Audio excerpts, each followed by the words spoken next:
ඒක තමයි මට තියෙන එකම ප්‍රීතිය. මට වෙන කිසි දෙයක් මම බලාපොරොත්තු වෙන්නේ නැහැ ඒ තැන්වල. මම ගියේ ඉරිදා කියනකොට මම ආසයි ලංකාවට අරන් යන්න පැරිසියෙන් කියලා මම කිව්වා නේද? ඒක මම කිව්වේ අවංකව.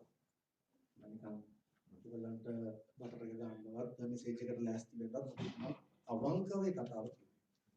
ඒකට හේතුව දෙවියන් වහන්සේ මට සේවය ආරම්භ කරනකොට වගේ උන්වහන්සේ මට එක දෙයක් කිව්වේ. ගිහිල්ලා සභාව සූදානම් කරන්න. උන්වහන්සේගේ මට පෙන්නලා කිව්වේ යේසුස් වහන්සේ මට පැහැදිලි කියපු දේ තමයි මගේ සෙනඟ සූදානම් නැහැ. මගේ ඒකට. ඒ අයව සූදානම්. මම අවුරුදු 10ක් වගේ තිස්සේ ඉඳලා මම ඒකට කැප වෙලා ඉන්නේ. ඒක තමයි මගේ ජීවිතේ එකම අරමුණ. මම ජීවත් වෙන්නේ ඒකට විතරයි. මගේ ජීවිතේ වෙන කිසිම අරමුණක් නැහැ. මට කිසිම සේවය වර්ධනය කර ගැනීමක්, මගේ ඉමේජ් එක ගොඩනගා ගැනීමක් මට මුකුත් අරමුණක් නැහැ. එකම අරමුණ සභාව සූදානම් කරගන්න. උන්වහන්සේ කවදා හරි තීරණය කළොත් හරි වගේ ජොබ් එක ඉවරයි කියලා good bye. හරි වෙනවා.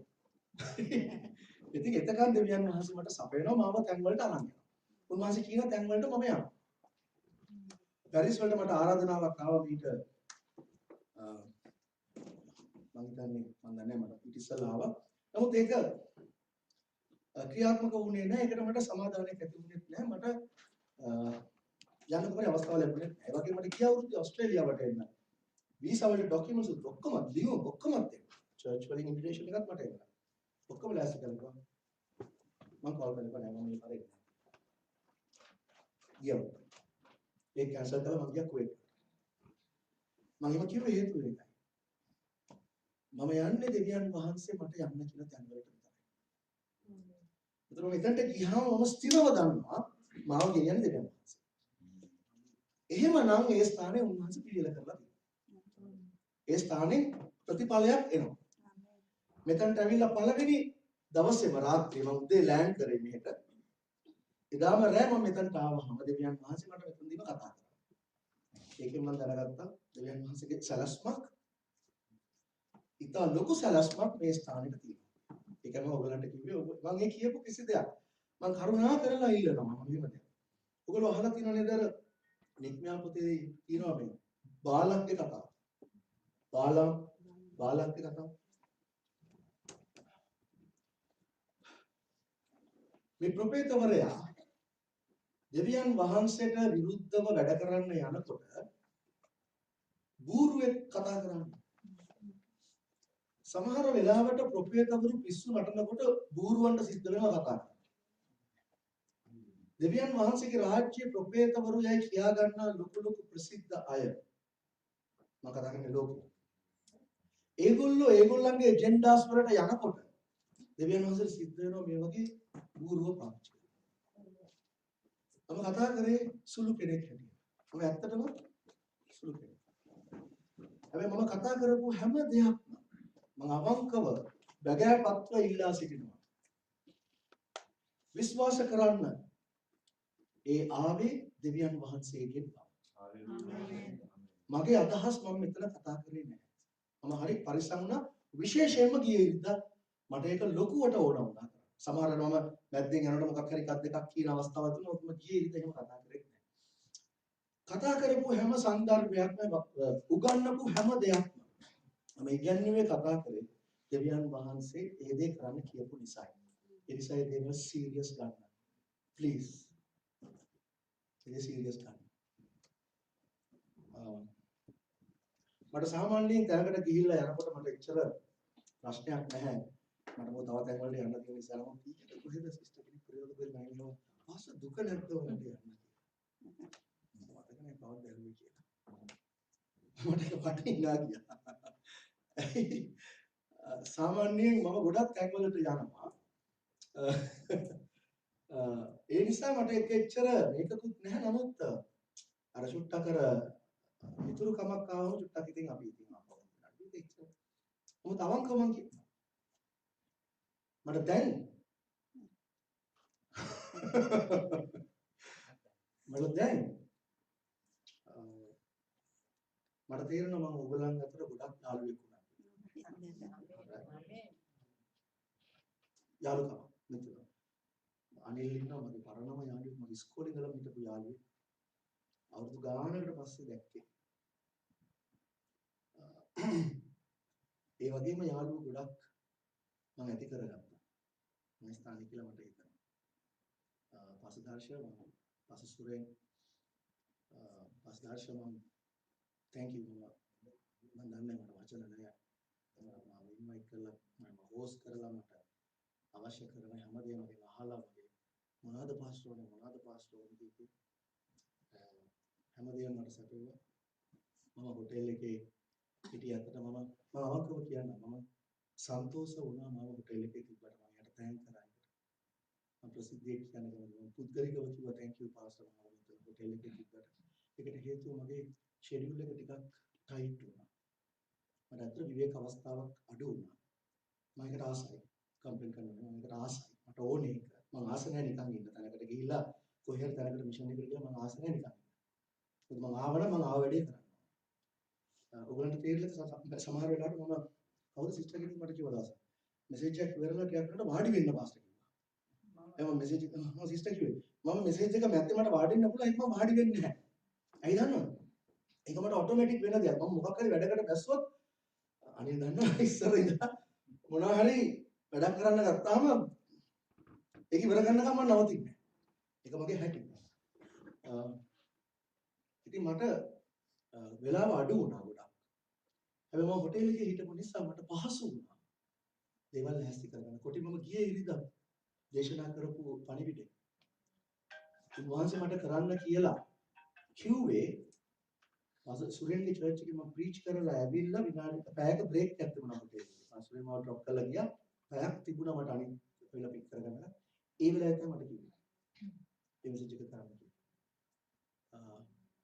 ඒ වගේ thank you pastor මාව හොස්ට් කරනවා. අවක මගේ හොඳ යාළුවෙක් වුණා. ඒ වගේම පාස්ටර් සුරේන් මම කතා කරනකොටම මට ස්පිරිට් එකෙන් කනෙක්ට් වුණා මම එදා කිව්වා වගේ. ස්පිරිට් එකෙන් කනෙක්ට් වෙන පාස්ටර්ස්ලා ඉන්නවා මට ගොඩක්. ඔයගොල්ලෝ දෙන්නම ඒ වගේ අය. right? ඉතින් මම ඔයගොල්ලෝනේ යාඥා කරනවා මම ඔයගොල්ලන් ඒ සේවයන් ගැන යාඥා කරනවා. ඔයගොල්ලෝ මගේ යාළුවෝ. ආමේන්. right? මම හිතනවා යාළුකම තියෙයි කියලා. යාළුවෝ දානකොට පොඩ්ඩක් දුකයි නේ. ඉතින් කරන්න දෙයක් නැහැ. යන්න අපි ආවම හම් වෙනවනේ අපෝ නේ. හා? හොඳයි. මෙයාරි මම කොට 10ක් විතර ගත්තා. හොඳයි. පටන් ගන්න ඉස්සෙල්ලම එක දෙයක් අහන්න.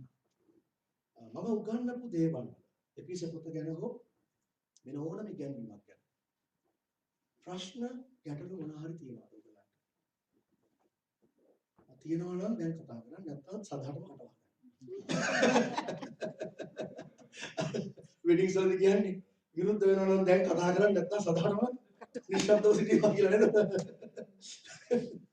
ඒක මොන හරි ඒ ගැන ඕගොල්ලන්ට මොන හරි ගැටලු තියෙනවද? මම මේ මහන හේතුවක් තියෙනවා. මම සියල්ල දන්න කෙනෙක් නෙමෙයි. මම නෝට්ස් අරගෙන උගන්වන කෙනෙකුත් නෙමෙයි. මම ඉන්ටර්නෙට් එකෙන් හොයලා උගන්වන කෙනෙකුත් නෙමෙයි. පොත් කියවලා උගන්වන කෙනෙකුත් නෙමෙයි. මොකද මං කිව්වා මගේ ඔළුව හිස් කියලා. මගේ මුකුත් නෑ මේක. මම මෙතනට එනවා. දැන් පිසපොතු ගන්නවා කියලා මම දන්නවනේ. මම දන්නේ පිසපොතු උගන්වන්නේ. මම ඇවිල්ලා ස්වාමීන් ඔබ වහන්සේ උගන්වනවා. මම මෙතන හිටගෙන ඉන්නවා එච්චර. හරි. ඉතින් එහෙම කරනකොට මම දන්නවා මම කතා කරන්නේ ශුද්ධාත්මයන් වහන්සේගෙන් කියලා. හැබැයි ඒක ඔයගලන්ට අලුත් වෙන්න පුළුවන් මම කියලා දේවල්. ඔයගොල්ලෝ ඒ නැත්තම් ඒ දේම වෙන විදිහකට අහලා තියෙන්න පුළුවන්. එතකොට වැදගත් වෙන්නේ මොකක්ද දන්නවද? ඕගොල්ලන් ඒක දැනගන්න ආර්යා කියපු දේ තමයි හරි මෙයා කියපු දේ වැරදි කියලා තීරණය කරගන්න බෑ. මොකද දන්නවද? දෙවියන් වහන්සේගේ රාජ්‍යය තුල මේක විතරයි හරි. කිසිම පුද්ගලයෙක්වත් හරි නැහැ. කිසිම කාගේවත් ඉගැන්වීමකුත් නෙමෙයි හරි. එක දෙයයි හරි. දෙවියන් වහන්සේගේ වචනය. ඒතර මේකේ සන්දර්භය කොන්ටෙක්ස්ට් එක එකඟව අපි හැමදේම උගන්වනවා. ඒතර සමහර වෙලාවට ඔයගලන්ට අපහැදිලි දැන් තියෙන්න පුළුවන්. ඒ නිසා වැදගත් වෙන්නේ කවුද හරි කියන එක නෙමෙයි මොකක්ද හරි. මමද හරි අනිත් එක්කෙනාද හරි කියන එක නෙවෙයි වැදගත්. මොකක්ද? මොකක්ද දේව වචනයේ මුළු ඉගැන්වීමට එකදව තියෙන්නේ. ඒකයි. පැහැදිලිද? පැහැදිලි නේද? ඒ නිසා ප්‍රශ්න මොනවා හරි තියෙනවා ඔයගලන්ට ගැටලු මොනවා හරි තියෙනවා නම් අහන්න. ස්ටඩීස් වලදී වෙන්න ඕනේ ඒක තමයි. බයිබල් ස්ටඩි එකේදී නේද? ඔයගොල්ලෝ ප්‍රීචින් කියන්නේ වෙන එකක්, ටීචින් කියන්නේ වෙන එකක්. ඉස්කෝල වල අර අහලා තියෙනවද? ළමයි අතුස්සනේම කරගෙන අතුස්සන්නේ. ප්‍රශ්නයක් ආවම නේද? ටීචර් ගාලා. ඇයි? ඉස්කෝල කරන්නේ උගන්වන්නේ. නේද? උගන්වනකොට අපිට ප්‍රශ්න අහලා සාකච්ඡා කරනවා. අනිත් එක සිනගෝගවල එහෙම තමයි කරන්නේ. පරණ කිව්සම කියවනවා. එක්කෙනෙක් පැහැදිලි කරලා දෙනවා. ඒතකොට ප්‍රශ්න තුන පදොස්සල අහන්න. යේසුස් වහන්සේ කිව්වා කියවන්න කියලා යසාය පොතේ යේසුස් වහන්සේ කිව්වා. කියලා ඉවරලා ඔක්කොම බලන් හිටියා. යේසුස් වහන්සේ එක්ස්ප්ලেইন කරා. එක්ස්ප්ලেইন කරා මොකද උනේ? ඒකට එකතු වුණා කට්ටිය. මොකද ඔයා කොහොමද කියන්නේ? වඩඩගේ පුතා ඔයා කොහොමද? වඩගෙන ගිහලා දාලා දැම්මා. ඒ සිනගෝගේ හැටි. තේරුණා? ඒක නිසා ෂඩිය කියන්නේ මම හරි ආසයි ෂඩිස් එහෙම නේ. ගෙවල් වල තියෙනකොට. ඒ දන්නවා? ගෙවල් වල වටේනේ වාඩි වෙන්නේ. නේද? ශිෂ්‍ය දන්න අපේ එහෙම ෂඩිස් තින්නේ එහෙමයි ගෙවල් වල. ශිෂ්‍ය ගන්න අපි වටේ වාඩි වෙලා ඉතින් අපි ගෙවල් වල වාඩිලා සාකච්ඡා කරනවා. සාකච්ඡා කරන විතර වරනකොට සාකච්ඡා කරන්න බෑ නේ. මං ඉන්නේ ස්ටේජ් එක උඩ මම බහින්න පස්සේ. right? ප්‍රශ්න වල තියෙනවද? අහන්න පැහැදිලි කරගන්න.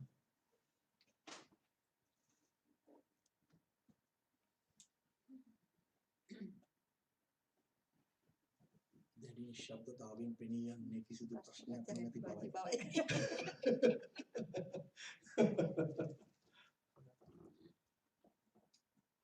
right. වෙලාව යනවා.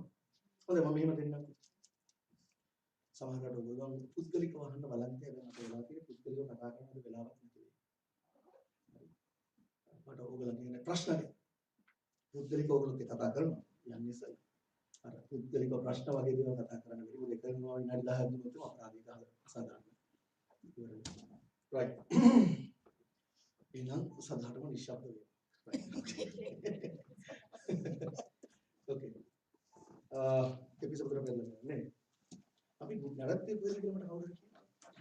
පස්වෙනි පරීක්ෂණයේ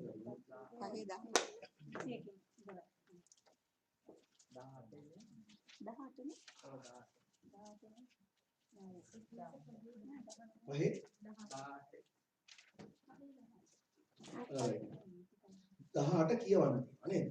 පහේ 18. පහේ 17 අපි කියමු. ඔව්. උන්වහන්සේගේ සලස්ම කුමක්දයි සොයා බලන්න නේද? ඒක තමයි කිව්වේ.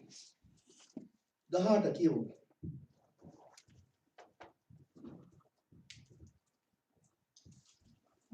මුද්‍රික පාණයෙන් මත් නොවිලා. ඒන් අනාචාරකම් හටගන්නේ.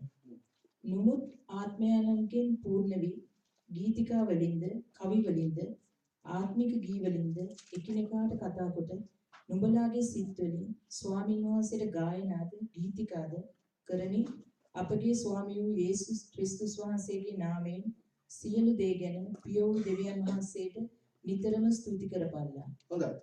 දැන් බලන්න එපද. ඉස්සලම කියනවා මුද්‍රික පානය. කියන්නේ වයින් මෙතන කතා කරන්නේ. විස්කි බ්‍රැන්ඩි අරක්කු නෙමෙයි. මම කතා පැහැදිලි කරලා දෙන්න ඕනේ. මේ ගැන ලොකු මිත්‍යා නැත්තම් වැරදි අදහස් තියෙනවා. මෙතන කතා කරන්නේ වයින්. ඇයි මෙතන විශේෂයෙන්ම කියන්නේ මුද්‍රික පානයෙන් මත් නොවෙලා. යුදෙව්වන් හැම දෙයකටම පාවිච්චි කරේ වයින්. පාස්කු වලටත් යේසුස් වහන්සේ පාවිච්චි කරේ වයින්. හරිද? ඒතර වයින් කියන එක දෙවියන් වහන්සේ තුල නැත්තම් මේ පරණ කිවිසුමේ හැම උත්සවයකදී මංගල්‍යයකදීම පාවිච්චි කරපු දේ විතරක් නෙමෙයි දෙවියන් වහන්සේක පාවිච්චි කරන පිරිස අනකරවත් තිබිච්ච දෙයක්. එතකොට මේක වැඩිපුර ගත්තොත් මොකද වෙන්නේ? මත් වෙනවා. ඒතර වයින් කියන එක මත් වෙන්න ගන්න පානයක් නෙමෙයි. හරියට මොනවද දන්නවද?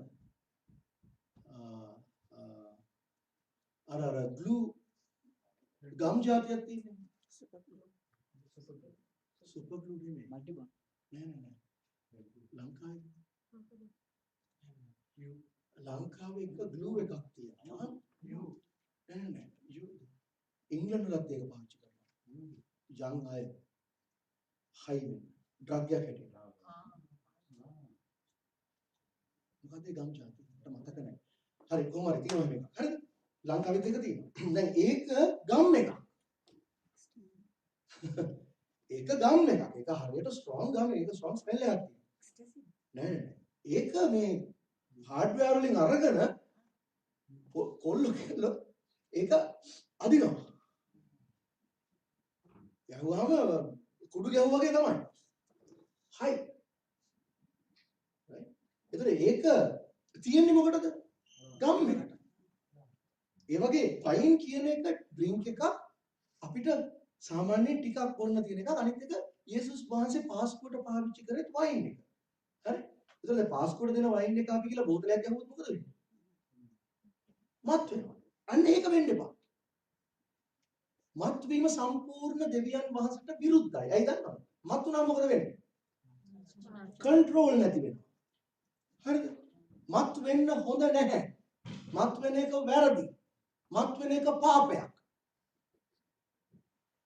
ඒකට හේතුව තමයි මත් වුණාම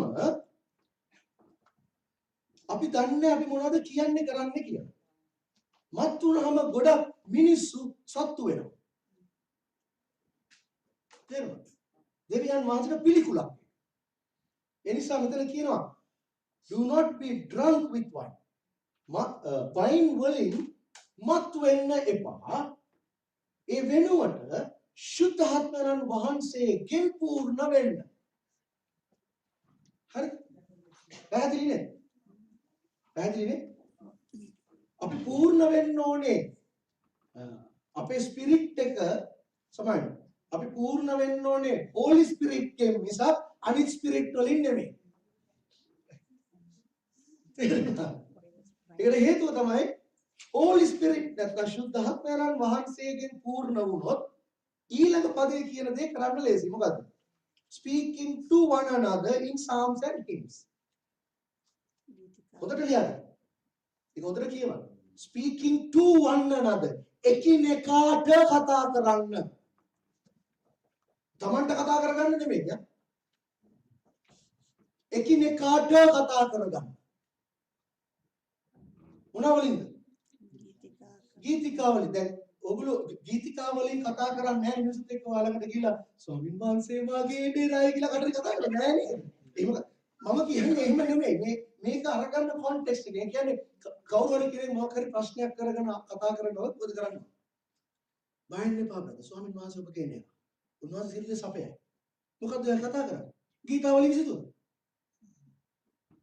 බයක් ඇති වෙලා තියෙනවා. එක්කෙනෙක් හිතනවා එයාට අනාරක්ෂිතයි. එයාට මොකද කරන්නේ? බය වෙන්න එපා බ්‍රදර්. දකුණු පැසේ 10 කරනවා, කොන්දේ 10 කරනවා. දෙවියන් වහන්සේ ඔබ සමග සිටිනවා. මොකද කතා කරන්නේ? ගීතාවලිය යනවා ඒක. හරි. එයා බලාගෙන ඉන්න උදව් නැතුව කාර්යයක් කියන්න. ඔබගේ උපකාරය කියන්නේ අපේ උපකාරය කොහෙන්ද ප්‍රදෙන්නේ? කඳු වලින් නෙමෙයි. ආස පොළොව මෙවුවා වූ දෙවියන් වහන්සේ. මොකද ගීතාවලිය මොනවද? ඒ වගේ අපි ගීතාවලියෙන් මිනිස්සුන්ව ශක්තිමත් කරනවා. Talking to one another is something. එහෙම තමයි කියන්නේ. ඒ වගේම spiritual song singing and making melody in your heart to the Lord. දැන් අපේ හදවතෙන් අතුලාන්තයෙන් අපි ගීත ගායනවා කාටද? මිනිස්සුන්ට නෙමෙයි. දෙවියන් වහන්සේ. මිනිස්සුන්ට ගීතාවලියෙන් කතා කරනවා. Speaking to one another. තේරුණාද? ගීතාවලිය තුලින් අපි කතා කරනවා මිනිස්සුන්ට. ඒ කියන්නේ වචනෙන් අපි මිනිස්සුන්ට කතා කරලා ශක්තිමත් කරනවා. මේක කරන්න පුළුවන් වෙන්නේ සුද්ධ ආත්මෙන් පූර්ණ වුණොත් විතරයි. ඇයි? හදවතේ පූර්ණත්වයෙන් මුඛේ කතා කරනවා. හදවතේ තියෙන්නේ මොනවද? එළියට එන්නේ ඒක. හරි? දැන් වෙන ස්පිරිට් වලින් පූර්ණ වුණොත් මොකද වෙන්නේ? ගීතාවලියද කටින් එළියට. නෑ නේද? එතකොට එන්නේ වෙන ගීතා. ආ? ඒක නිසා තමයි කියන්නේ සුද්ධාත්මයෙන් පූර්ණ වෙන්න. පූර්ණ වුණාම ඒකෙන් එළියට එන්නේ දෙවියන් වහන්සේගේ දේ. ඒ නිසා එකිනෙකාට කතා කරන්න. ඒ දේවල් සියලු අවස්ථාවලදී උන්වහන්සේට ස්තුති දෙන්න. යේසුස් ක්‍රිස්තුස් වහන්සේගේ නාමයෙන්. ඒ වගේම 21 වෙනි පදේ මොකද කියන්නේ? ක්‍රිස්තුස් වහන්සේ කෙරෙහි බය ඇතුව එකිනෙකාට යටත් වෙයලා. ක්‍රිස්තුස් වහන්සේ කෙරෙහි බය ඇතුව දෙවියන් වහන්සේ කෙරෙහි fear of God. දෙවියන් වහන්සේ කෙරෙහි බය ඇතුව බය වෙන්න කියලා තියෙනවද දෙවියන් වහන්සේ? බය වෙන්න කියලා තියෙනවද දෙවියන් වහන්සේ? ක්‍රිස්තුස් වහන්සේ දෙවියන් වහන්සේට බය ඇතුව එකිනෙකාට මොකද කරන්න කියලා තියෙන්නේ? යටත් වෙන්න. එකිනෙකාට. දැන් උතන කියනවාද පාස්ටර්ට යටත් වෙන්න, නායකයන්ට විතරක් යටත් වෙන්න? එහෙම තියෙනවද? ඒක වෙන්න ඕනේ. නමුත් ඒක විතර නෙමෙයි මෙතන කියන්නේ. එකිනෙකාට යටත් වෙන්න.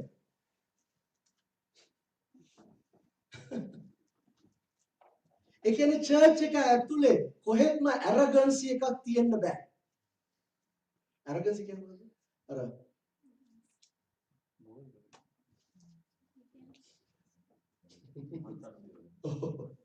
මට ඒක සිංහල වචනේ දාන්න. ඇරගන් හිතුවක්කාරකම වගේ. මුරණ්ඩු හදවත මුරණ්ඩුකම තියෙන විදියක් ඇත්තම නෑ. යටහත් කාටද? එකිනෙකා. බලන්න මේ සභාවේ ලක්ෂණ. අමතක කරන්න එපා මේ එපිස පොත මුල ඉඳලා අග වෙනකම් මම මේක කොල් ලියමන. පුළුවන් නම් ඔයගොල්ලෝ ගිහිල්ලා දැන් මේක අවරන් අවසන් හෙට ඉඳලා පුළුවන්. හෙට පුළුවන් නම් කරන්න. මුලින්ද අගට කියවන්න එක දිගට. පරිච්ඡේද 6යි තියෙන්නේ. වැඩි වෙලා යන්නේ පැයක් කියන්නේ. හරි. එක දිගට කියවගෙන යන්න මේ ස්ටාර්ටින් ඉඳලා එන්න කරනවා. එතකොට ඔයගලන්ට අවබෝධ කරගන්න පුළුවන් මොකක්ද මේකෙන් කියන්න හදන්නේ. කියන්න හදන්නේ මෙන්න මේකයි. සභාව මොන වගේ වෙන්න ඕනේද? මේක තමයි යේසුස් වහන්සේ පිහිටවපු සභාව. අයිඩියල් සභාව. ඒකේ ලක්ෂණ. අමතක කරන්න එපා යේසුස් වහන්සේම මේ සභාවට ලියමනක් ලියනවා. මේ ලියමන ලියලා අවුරුදු 40කට පස්සේ. මේ ලිපිය පාවුලතුමා ලිව්වට පස්සේ අවුරුදු 40කට විතර පස්සේ යේසුස් වහන්සේම ලියමනක් ලියනවා මේ පන්තියේ. ඒක තියෙන ඉඳලා තෝතේ දෙක. මොකද ඒක කියන්නේ? මොකද ඒක කියන්නේ? ඉස්සන්ස කියනවා. නුඹලාගේ සේවය ගැන, නුඹලාගේ කැපවීම ගැන, නුඹලාගේ ලක්ෂණ 7ක් දෙනවා නිකන්. අද ඒ වගේ සභාවකට කතා කරා නම් එහෙම ඒ වගේ සභාවක් හොයාගන්නත් නැහැ. එහෙම කියලා ඉවරලා එක දෙයක් කියනවා මොකද? නමුත් නුඹට විරුද්ධව එක දෙයක් මට තියෙනවා. මොකද්ද? නුඹලගේ ප්‍රථම ප්‍රේමයෙන් නුඹ දැන් මේ සභාවට තමයි කියන්නේ. මේ සභාවට තමයි කියන්නේ. එතකොට යේසුස් වහන්සේගේ චර්ච් එකේ ජීසස්ගේ චර්ච් එකේ තමයි යේසුස් වහන්සේ පිටු සභාවේ ආකෘතිය තමයි මේක. එතකොට ඒකේ ආරම්භයේ ඉඳලම අපිට දැක්කේ උන්වහන්සේ සභාවේ ආධිපත්‍ය ගැන කතා කරනවා. දැන් එනවා නියම තැන්වල. අවසාන පොයින්ට් එක. හැබැයි එන්න ඉස්සෙල්ලා අපිට කියනවා නුඹලා එකිනෙකා අතර තිබිය යුතු රිලේෂන්ෂිප් එක මොන වගේ වෙන්න ඕනේ? මෙන්න මේ වගේ. එකිනෙකාට කතා කරන්න ඕනේ. ගීතා.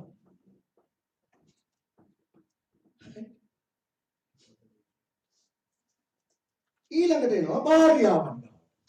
22. කියව. භාර්යාවෙනි ස්වාමින් වහන්සේට මෙන් නුඹලාගේ පුරුෂයන්ට යටත්ව සිටපල්ලා. භාර්යාවන්ට කියනවා භාර්යාවනි ස්වාමීන් වහන්සේට මෙන් අන්න ආදර්ශය. අන්න දුන්න උදාහරණ. නැත්නම් එක්සැම්පල් එක. මොකද? ඔබලා යේසුස් වහන්සේට කොච්චර විදිහට යටත් වෙනවද? ඒ හා සමානව ස්වාමීන් වහන්සේට වගේම ස්වාමීන් පුරුෂයාට මොකද? යටත්. ස්වාමීන් පුරුෂයෝ ටික පොඩක් කොලර් එකේ උස්සන්න. නේ? හැබැයි ඒක තියෙනවද මෙන්න මෙහෙම දෙයක්. ඒක ඉංග්‍රීසියෙන් නියමෙට තියෙනවා. Wives submit to your own husbands. අල්ලපු ගෙදර හස්බන්ඩ්ට වෙන්නේ. නේ? ඔබගේම ස්වාමි පුරුෂයාට යටත් වෙන්න. හරිද? නේද? එහෙම තියෙනවනේ. right. ඊළඟ පදේ කියනවා. මක්නිසාද ක්‍රිස්තුස් වහන්සේ සභාවෙන් හිසව සිටින්නාසේම පුරුෂයා භාර්යාවගේ හිසව සිටී. ක්‍රිස්තුස් වහන්සේ සභාවේ හිස. අපි ඉගෙන ගත්තානේ මේකම කිව්වා. ඒ හා සමානවම ගෙදර හිස වෙන්නේ ස්වාමි පුරුෂයා. හරි? මම නෙමෙයි කියන්නේ. බයිබලයේ තියෙනවා. right. කියන්න. උන්වහන්සේ වනාහි ශරීරයේ ගැලවුම් කාර්යය. දැන් යේසුස් වහන්සේ කියන්නේ හිසව සිටින ශරීරයේ ගැලවුම් කාර්යය. හරිද? එතකොට හස්බන්ඩ් තමයි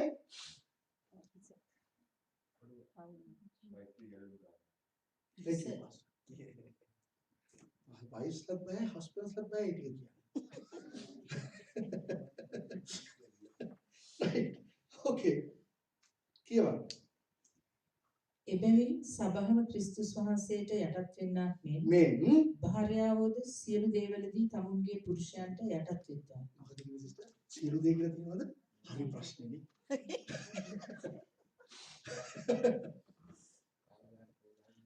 සියලු දේවලදී හැම කාරණයකදීම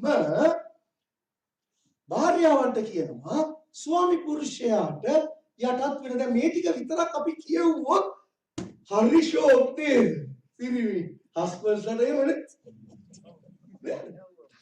මේ ටික විතරක් අපි ගමු නේද?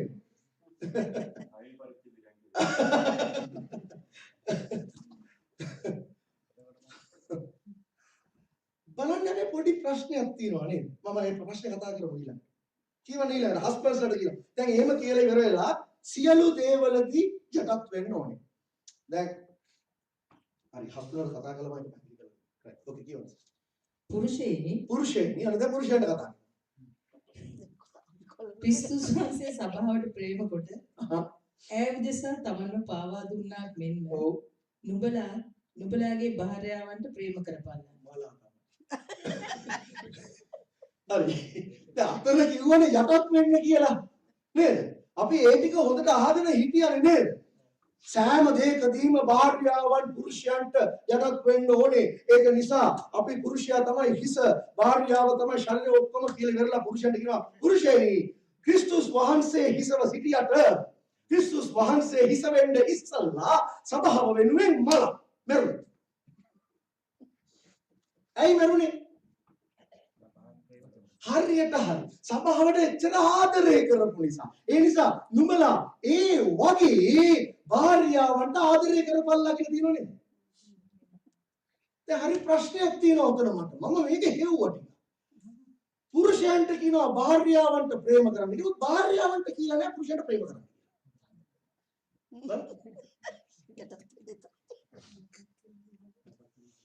කියලාද? ඕකේ කියලාත් නෑ. පේතෘස් පොතේ කියලාත් නෑ. මොකද බැලුවා? අයිදන්නද කියලා නැත්තේ? කාන්තාවන්ට ආදරය කරන්න කියලා කියන්න දෙයක් නැහැ. ඒක තියෙනවා. හැබැයි කාන්තාවන්ට අඩු මොකක්ද දන්නවද? යටහත්කම්. ඉතින් ඒක නිසා තියෙන දේ උන්වහන්සේ කිව්වේ නෑ නැති දේ කරන්න කියලා තමයි කිව්වේ. යටහත් වෙන්න කියලා. හැබැයි පුරුෂයන්ට මොකද වෙලා තියෙන්නේ? පුරුෂයන්ට උගන්වන්න ඕනේ ආදරය කරන්න.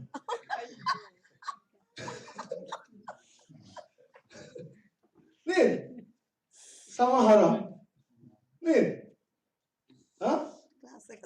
අර රොමැන්ටික් ටික් වෙන්නේ නේද? අර ඉස්සර නම් අත අල්ලගෙන නේද? අර මල් වතු වල නේද?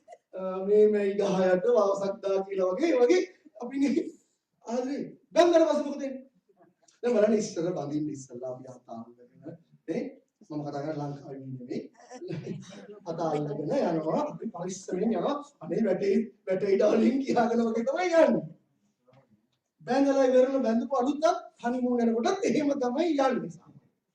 ළමයේ දෙන්නෙක් විතර හම්බ වෙලා ඉන්නකොට අර වයිෆ් ළමයා වඩාගෙන බෑග් එකක් ඉල්ලගෙන එනකොට හස්බන්ඩ් ඉස්සරහට යනකොට පස්ස බලනවා එනකෝ යන්නේ.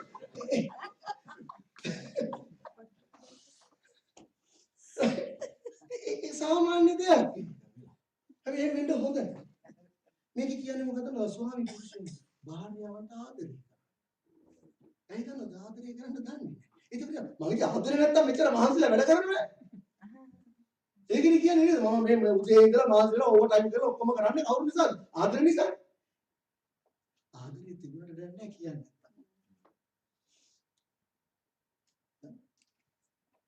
කොච්චර ආදරේ මෙතන තිබුණට දැන් නැහැ ඒක කියන්නේ.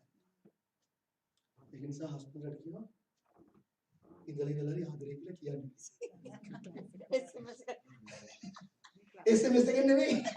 කාටද කියන්න ඕනේ.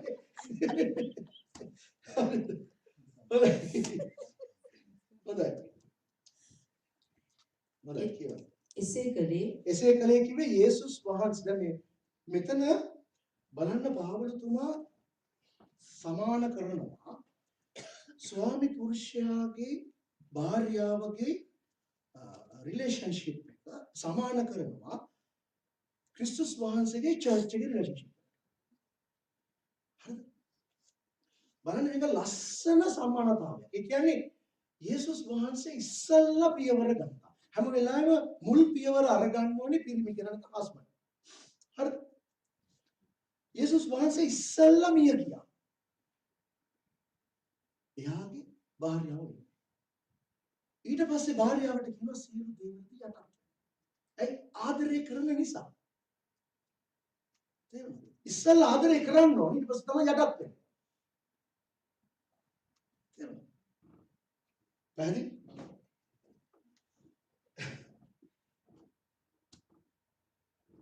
උන්වහන්සේ පූජා වුණේ නැත්නම් එසේ කළේ ඇයි? 26 වෙනි පද.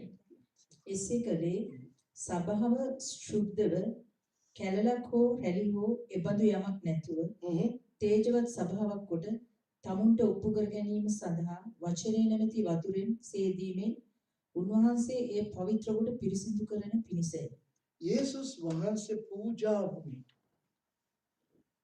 කුරුසේ පූජා වුණේ සභාව glorious church එක මහිමාන්විත වූ සභාවක් ලෙස කිසිම ලපයක් රැල්ලක් නැතිව වචනය නැමැති වතුරේ සෝදන පිණිසයි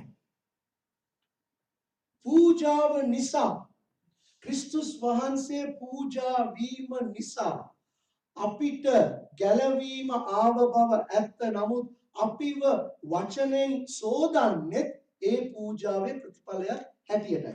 ඇයි අපිව හොදන්නේ? අපේ තියෙන ලප කැලලි රැලි නැති වෙන පිණිස. ඇයි දන්නවද? යුදෙව් මංගල්‍යයකදී වෙන්නේ ඉස්සල්ලා ඇවිල්ලා එන්ගේජ්මන්ට් එක තියෙනවා නේද? මම කිව්වේ ගිවිසුම ඇති කරගන්නවා කියලා. කටුබයක දීලා ගිවිසුම ඇති කරගෙන යනවා. යනකොට කියනවා මම ඔබට ස්ථානයක් හදනවා. මම එනවා නුඹ එක්ක. හරි. ඒ එනකොට එදාට තමයි වෙඩින් එක. වෙඩින් එකේදී මනාලයට ඕනේ මනාලිය ලස්සනට ඉන්නවා දකින්න. තේරුණාද? ඒ නිසා මනාලයා මේ මනාලයා කියනවා ෆේෂල් එකක් දාන්න. නේද? ෆේෂල් දාන්න. ලපයින් කරන්නේ නේද? රැලි ලපයින් කරන්නේ නේද ෆේෂල් දාන්න? නැද්ද? අර අලිගට පෙරේම ගන්න. මෙහෙනම් ඒව ගන්න මෙහෙනම් ග්‍රීන් එක තියෙන්නේ. ලංකාවේ ගන්න අම්බ අලි ගැට පෙර අරවා මේ ඔක්කොම ගන්නවා. ෆෘට් සලාඩ් එකක් කරනවා.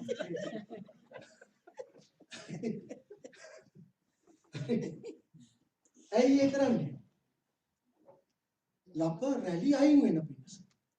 එතකොට අපිට කියන්නේ මොකද්ද? වචනය නැමැති වතුරෙන් හොදන්න. වචනයෙන් හොදනකොට තමයි වචනය නිසා තමයි අපි පිරිසිදු වෙන්නේ. දන්නවද? හොඳට මේක අහගන්න. අපේ කොන්ස්ටන්ට් නැත්තම් දිගින් දිගටම සිදුවෙන පිරිසිදු වීම සිදු වෙන්නේ වචනය කරනකොටගෙන ලේබලින් නෙමෙයි. ලේබලින් අපිට පව් සමාව ලැබෙන බව ඇත්ත. උන්වහන්සේගේ ලේබල බලය නිසා තමයි අපිට පව් සමාව ලැබෙන්නේ. නමුත් මේකේ මොකද කියන්නේ? වචනය නැමැති වතුරේ මම ඔබ කළ වෙනවා. යෝහන් පුත්‍ර පෙරේ.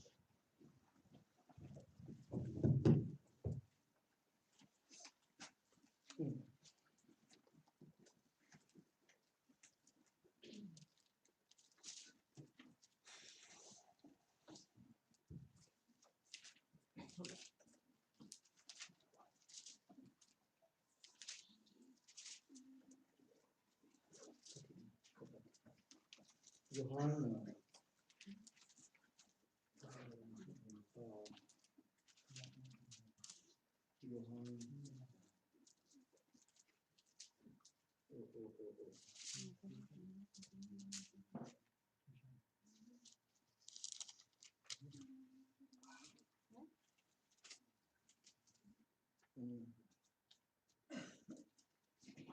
you are clean. Over මාගේ වචන නිසා මුදලා පිළිස්තු කියලා විශ්වාස කරනවා.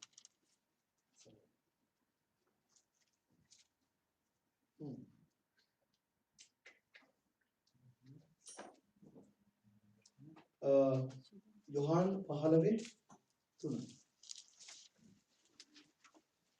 යොහාන් 15:3.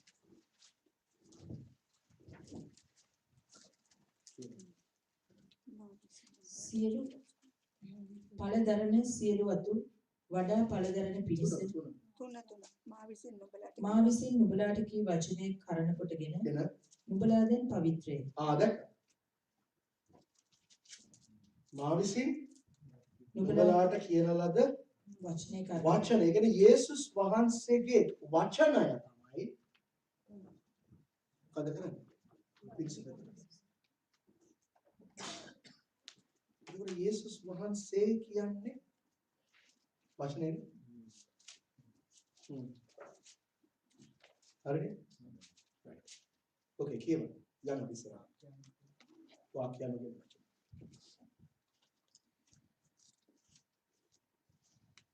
එසේම පුරුෂයන් විසින්ද තමුන්ගේ භාර්යාවන්ට තමුන්ගේම ශරීරවලට මෙන් ප්‍රේම කටයුතුය. හොඳයි. ඒ කියන්නේ තමුන්ගේම භාර්යාවන්ට වෙන භාර්යාවන්ට නෙමෙයි.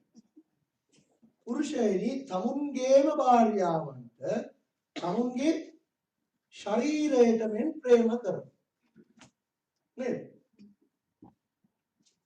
නේද? සබ්ද නැහැ. හොඳයි. right. තමාගේ භාර්යාවට ප්‍රේම කරන තැනැත්තිය තැනැත්තා තමාටම ප්‍රේම කරන්නේ. දැක්කද? ඇයි එහෙම කියන්නේ? එයා තමයි අපේ ශරීරයේ කොටස. half නේ? එක මාංශයක් වෙනවා කියලා කියන්නේ. නේ දන්නවද?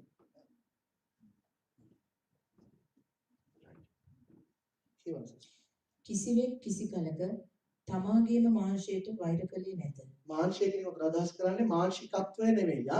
වර්ධව තේරුම් ගන්න එපා. ඔතන සිංහල භාෂාව එක වචනේ තියෙන්නේ. ඔය කරන්නේ සාක්ස් නෙමෙයි. උතන තියෙන්නේ අපේ ශරීරය. ඒ බොඩි. ක්‍රිස්තුස් වහන්සේ සභාවගෙන කරන්නාක් මෙන් එකිනෙකා තම තමාගේ මාංශය පෝෂණය කොට ආරක්ෂා කරගන්නේය. ඒ කියන්නේ අපි කනවා බොනවනේ ලෙඩක් හැදුනාම බෙහෙත් දාගෙන තුවාලයක් ඇති වුණාමනේ සනීප කරගන්න. ඒ වගේ තියනවානේ. ඇයි ඒ?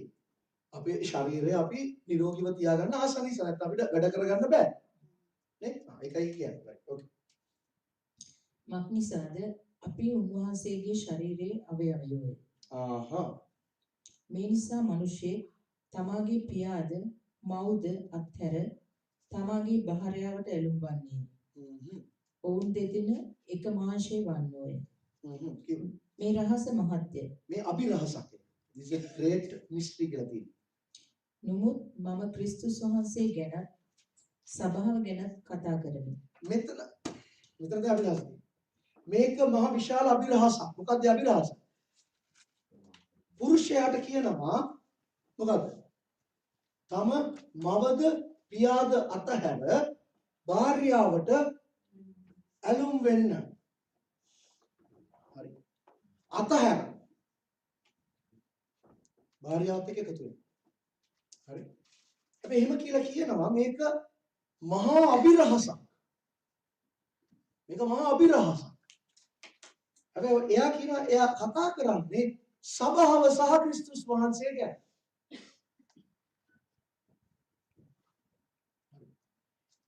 මොකද්ද මේ කියන්නේ? ඔරිජිනල් ඒකත්වයක් වෙනවා කියලා කියන්නේ. එක්කෙනෙක් වෙනවා.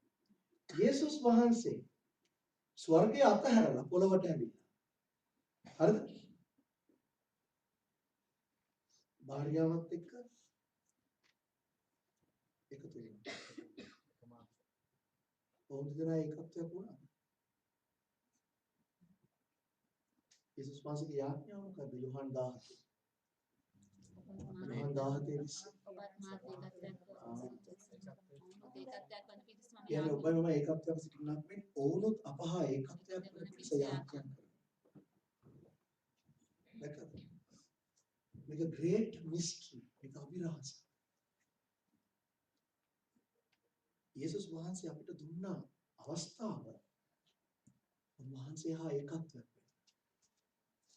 ඒක වෙන්න පුළුවන් භාර්යාවට විතරයි. ඒකත්වයක් වෙන්න පුළුවන්. තේරුණාද?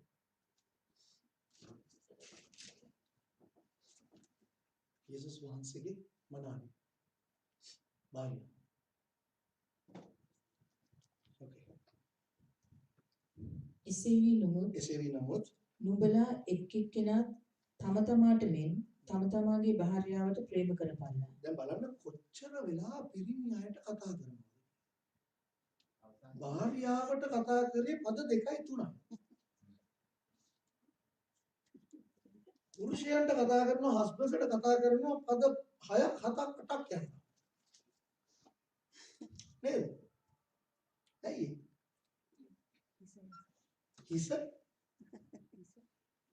හිස වුණා වගේ නෙමෙයි හිසත් එක්ක එනවා වගකීම් responsibility. පවුලේ වර්ධනයට නැත්තම් ඒකේ ආත්මිකව සහ අනිකුත් සියලු දේවල් වගකීම නැත්තම් ඒකේ සාර්ථකත්වයේ responsibility එක තියෙනවා. වගකීම තියෙනවා. ස්වයංපෝෂණය. එනිසා ක්‍රිස්තුස් වහන්සේත් එක්ක එකතු වෙලා භාර්යාවත් එක්ක එකතු වෙලා එකට යන්න ඕනේ. දැන් යටත් වෙන්න කියලා කිව්වට භාර්යාවට අමතක කරන්න එපා. ඒකෙන් අදහස් කරන්නේ මං කියන දේ අහලා කට වහගෙන මාඩිලා හිටපන් කියන එක නෙමෙයි. යේසුස් වහන්සේ නැත්නම් දෙවියන් වහන්සේ අපිට දුන්නේ සහකාරියක්ව. මම කියලා දුන්නානේ. පිරිමියාට පේන්නේ දුර. කාන්තාවන්ට පේන්නේ ළඟ. මයික්‍රොස්කෝපික්, ටෙලස්කෝපික්. ගමන යනකොට දෙකම ඕනේ. දෙක එකතු වුණාම තමයි සාර්ථක. හරි. ඒ නිසා දෙදෙනා අතර සාකච්ඡා කිරීම, දෙදෙනාත් එක්ක එකතු වෙලා තීරණ ගැනීම හරිම වැදගත්. එක්කෙනෙකුට ඩොමිනේෂන් එක ගියොත් ලොකු ප්‍රශ්නයක්. ලොකු ප්‍රශ්නයක්. එතන තියෙන්නේ සාර්ථක විවාහ ජීවිතයක් නෙමෙයි. දෙදෙනාගේම responsibility එක තියෙනවා. ඉස්සරහට. Okay. 5 minutes. දරුවනේ නුඹලාගේ දෙමව්පියන්ට ස්වාමින් වහන්සේ තුල කීකරු වේයලා. දැන් මේක කියනවා ළමයින්ට. ස්වාමින් වහන්සේ තුල කීකරු වෙන්න. ඒ කියන්නේ දෙවියන් වහන්සේ තුලින් කීකරු වෙන්න. නැත්නම් දෙවියන් වහන්සේගේ දේවලට අනුව දෙමාපියන්ට කීකරු වෙන්න. හරි. මක්නිසාද එසේ කරන්නට යුතුය. එසේ කරන්නට යුතුය.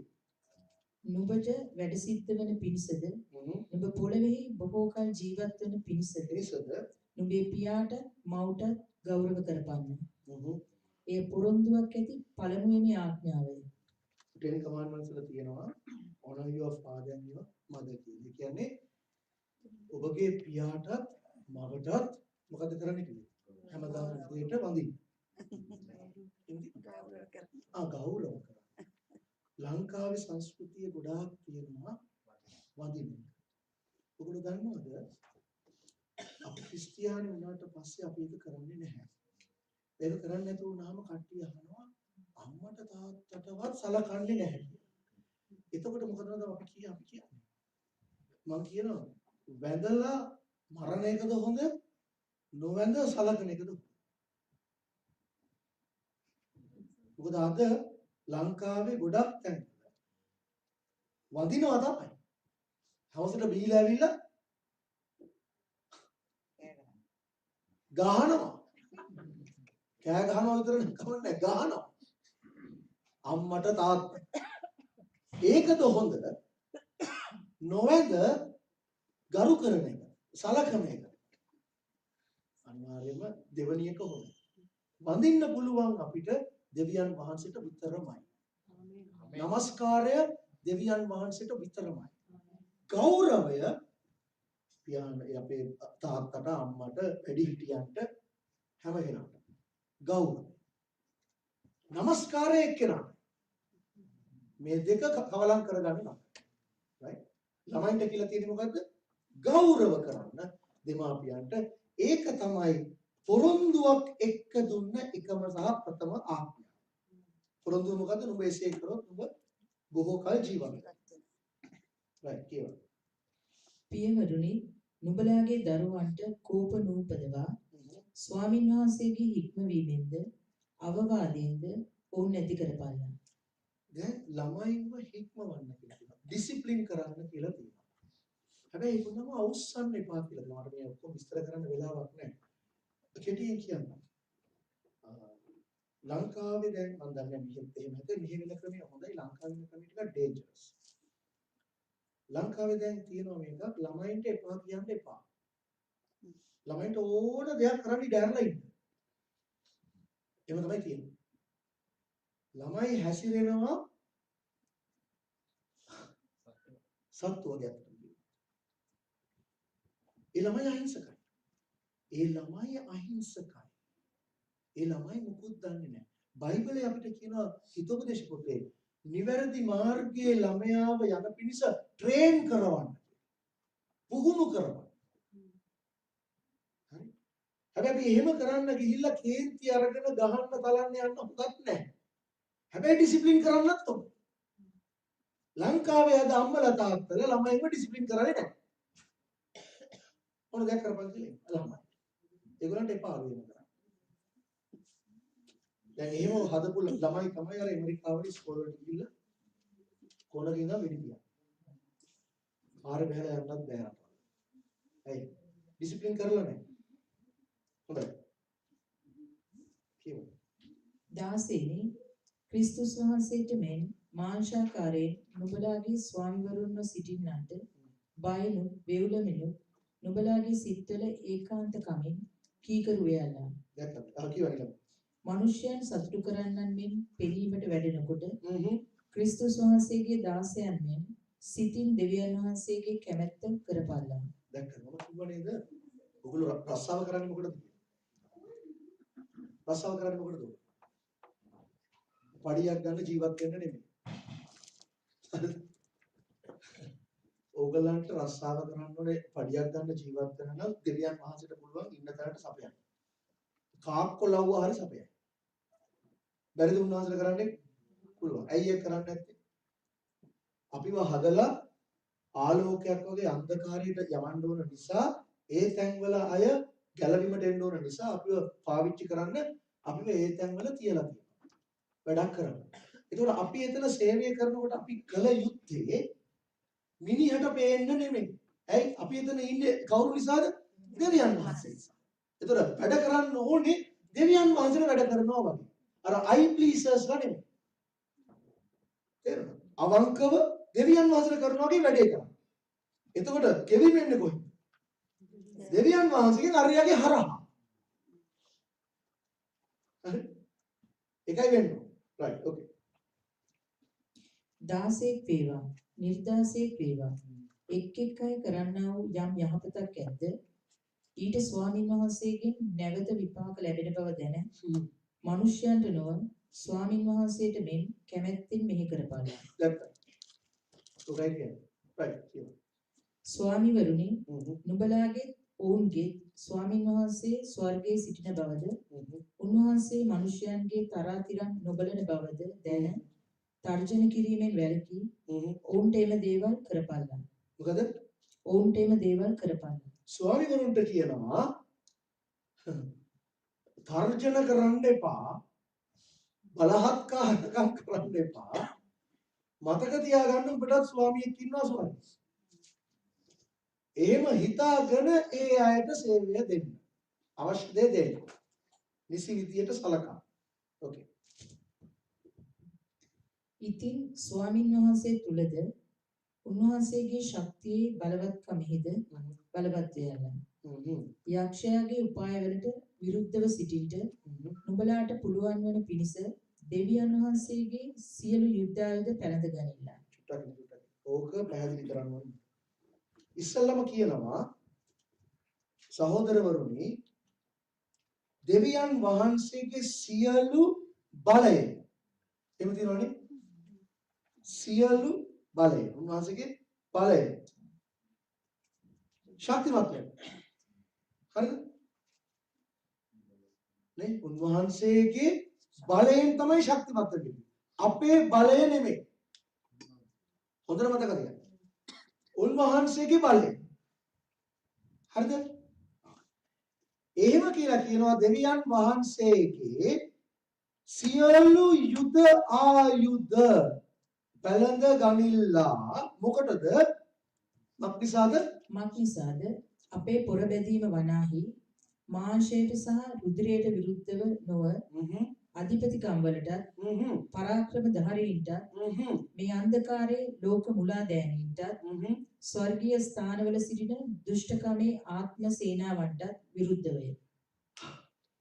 යක්ෂයාගේ උපක්‍රම වලට විරුද්ධව නැගී සිටින පිණිස නැගී සිටින්නට පුළුවන් වෙන පිණිස දෙවියන් වහන්සේගේ ආයුධ වලින් සන්නද්ධ වෙන්න.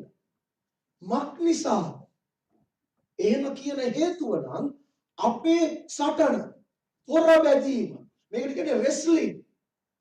මේ අර්ථය විතර තියෙනවා. රෙස්ලින් දැකලා තියෙනවද? රෙස්ලින් කරනකොට මොකද වෙන්නේ? දැන් යුද්ධ කරනකොට දුර ඉඳන් වෙඩි තියෙනවා.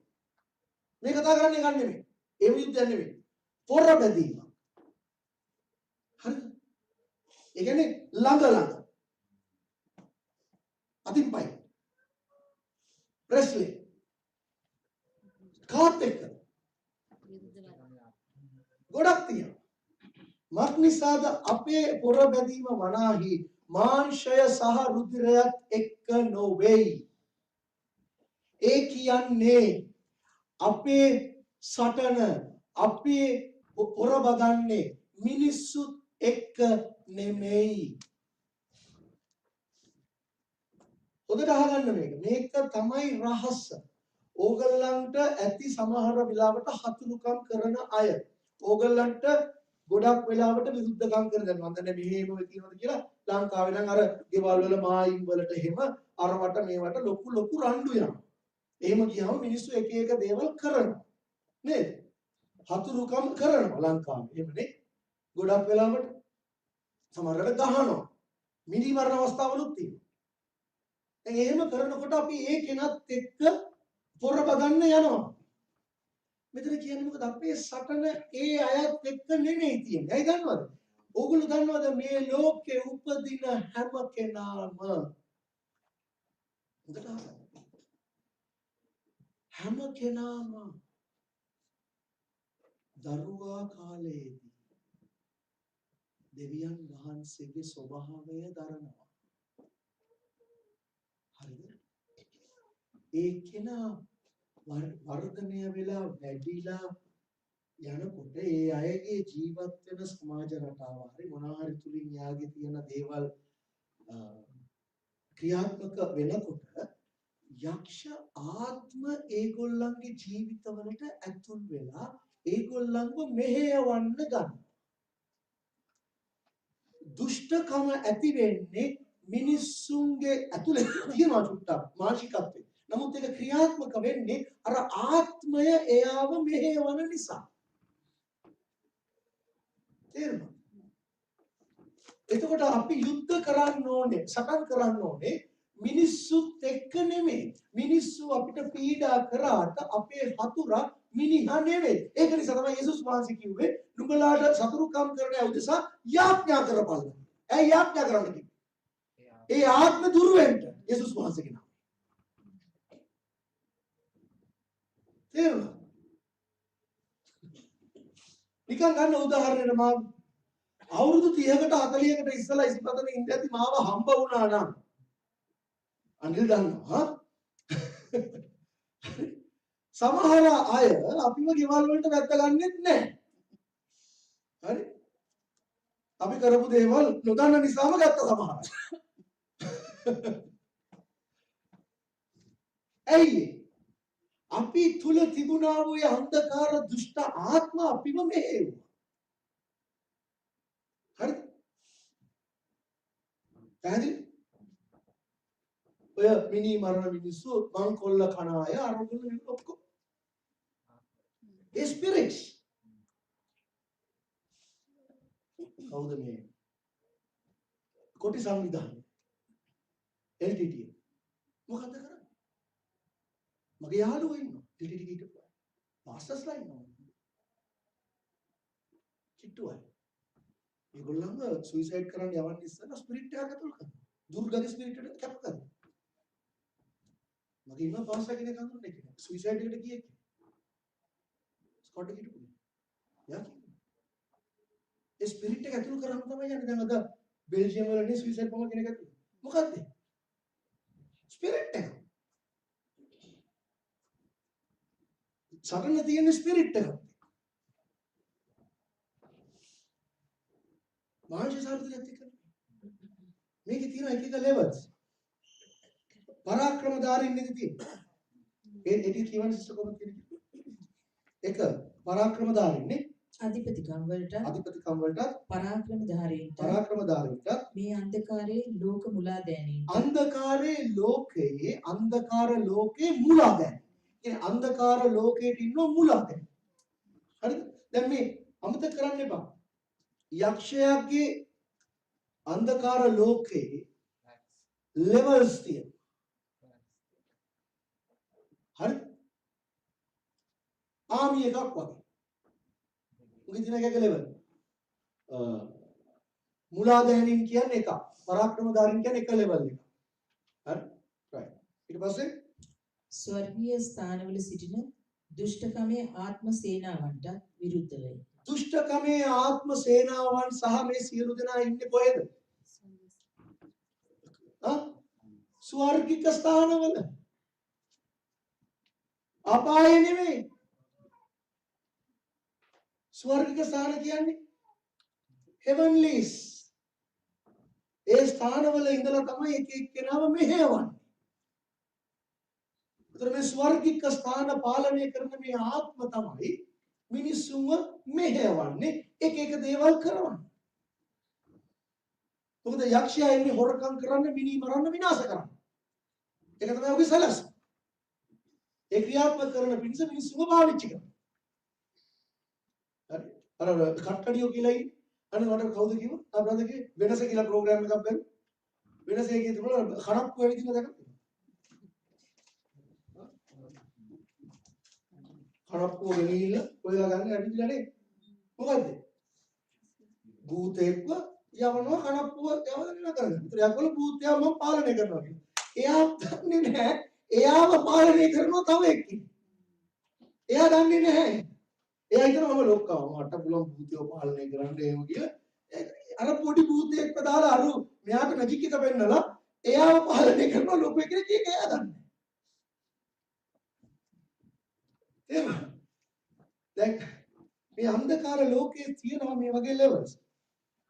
ඒක නිසා මොකද්ද කවුරු කරන්නේ කිව්වේ? සියලුම අපි ආයුධ අරගන්න. සතුරා ඉන්නේ කොහෙද? heavenly places. මේක හොඳට අහගන්න. සබාව. නැත්නම් ක්‍රිස්තියානි අපි. යේසුස් වහන්සේව පිළිගත්තාම මොකක්ද අපි වෙන්නේ? වහල් කමින් අපි නිදහස ලබනවා. අර ඊශ්‍රායල් සෙනග ඊජිප්තෙන් නිදහස් වෙලා ආවා. හැබැයි අපිව ට්‍රේන් කරනවා වනාන්තර කාලය තුල වහල් මානසිකත්වයෙන් මිදලා යුද මානසිකත්වයක් ඇති කරන පිණිස. යුද කිව්වේ මේ අද ලෝකේ තියෙන යුද්ධ මානසිකත්වය නෙමෙයි. දෙවියන් වහන්සේගේ යුද්ධය කරන පිණිස. හරිද? ඒ ට්‍රේනින් එක තමයි මේ ගොඩක් අයගේ ජීවිතවල සිද්ධ වෙන්නේ. අද ක්‍රිස්තියානි ලෝකේ ගොඩක් අය සමහර අය ගැලවීමට ඇවිල්ලා අවුරුදු 20ක් වෙනවා තාම වනාන්තරයේ. එදම් ඒගොල්ලෝ දන්නේ නැහැ ඒකේ පර්පස් එක මොකක්ද. ඊශ්‍රායල් සෙනග එළියට ආවා වහලු හැටියට. හැබැයි කාන්තාරෙන් එළියට ගියේ මහා බලවත් හමුදාවක් නිසා. ඇයි ඒගොල්ලන්ට සිද්ධ වුණා පොරොන්දු අත්පත් කරගන්න. පොරොන්දු ප්ලේට් එකක දාලා ගෙනල්ලා දුන්නේ නැහැ. හරිද? එහෙමද වුනේ? ප්ලේට් එක දාලා දුන්නද කවුද? නැහැ. දෙවියන් කිව්වා ගිහින් අරගන්න අත්පත් කරගන්න මම නුඹලත් එක්ක යනවා. හරිද? ජොෂුවා ඉන්නකොට ඉස්සරහට ඇවිල්ලා කිව්වා මොකද්ද? ස්වාමීන් වහන්සේගේ හමුදාවේ අනදෙන නිලධාරියෙක් තමයි උන්වහන්සේ ආවේ. නේ? එන යුද්ධයක් තියෙනවා. ඒක ස්වභාවිකව සිද්ධ වෙච්ච යුද්ධයක්. දැන් අපිට තියෙන ආත්මික යුද්ධයක්. මොකද ඒ ආත්මික යුද්ධය උන්වහන්සේ අපිට පොරොන්දු වෙලා තියෙනවා. සෑහෙන දේවල්. ඒ ඔක්කොම අපිට උරුම තමයි. උරුම වුණ එක වෙන දෙයක්. ඒක අල්ලගෙන ඉන්න වෙන කෙනෙක්. අපිට සිද්ධ වෙනවා ගහලා අරගන්න. සටන් කළා අරගන්න.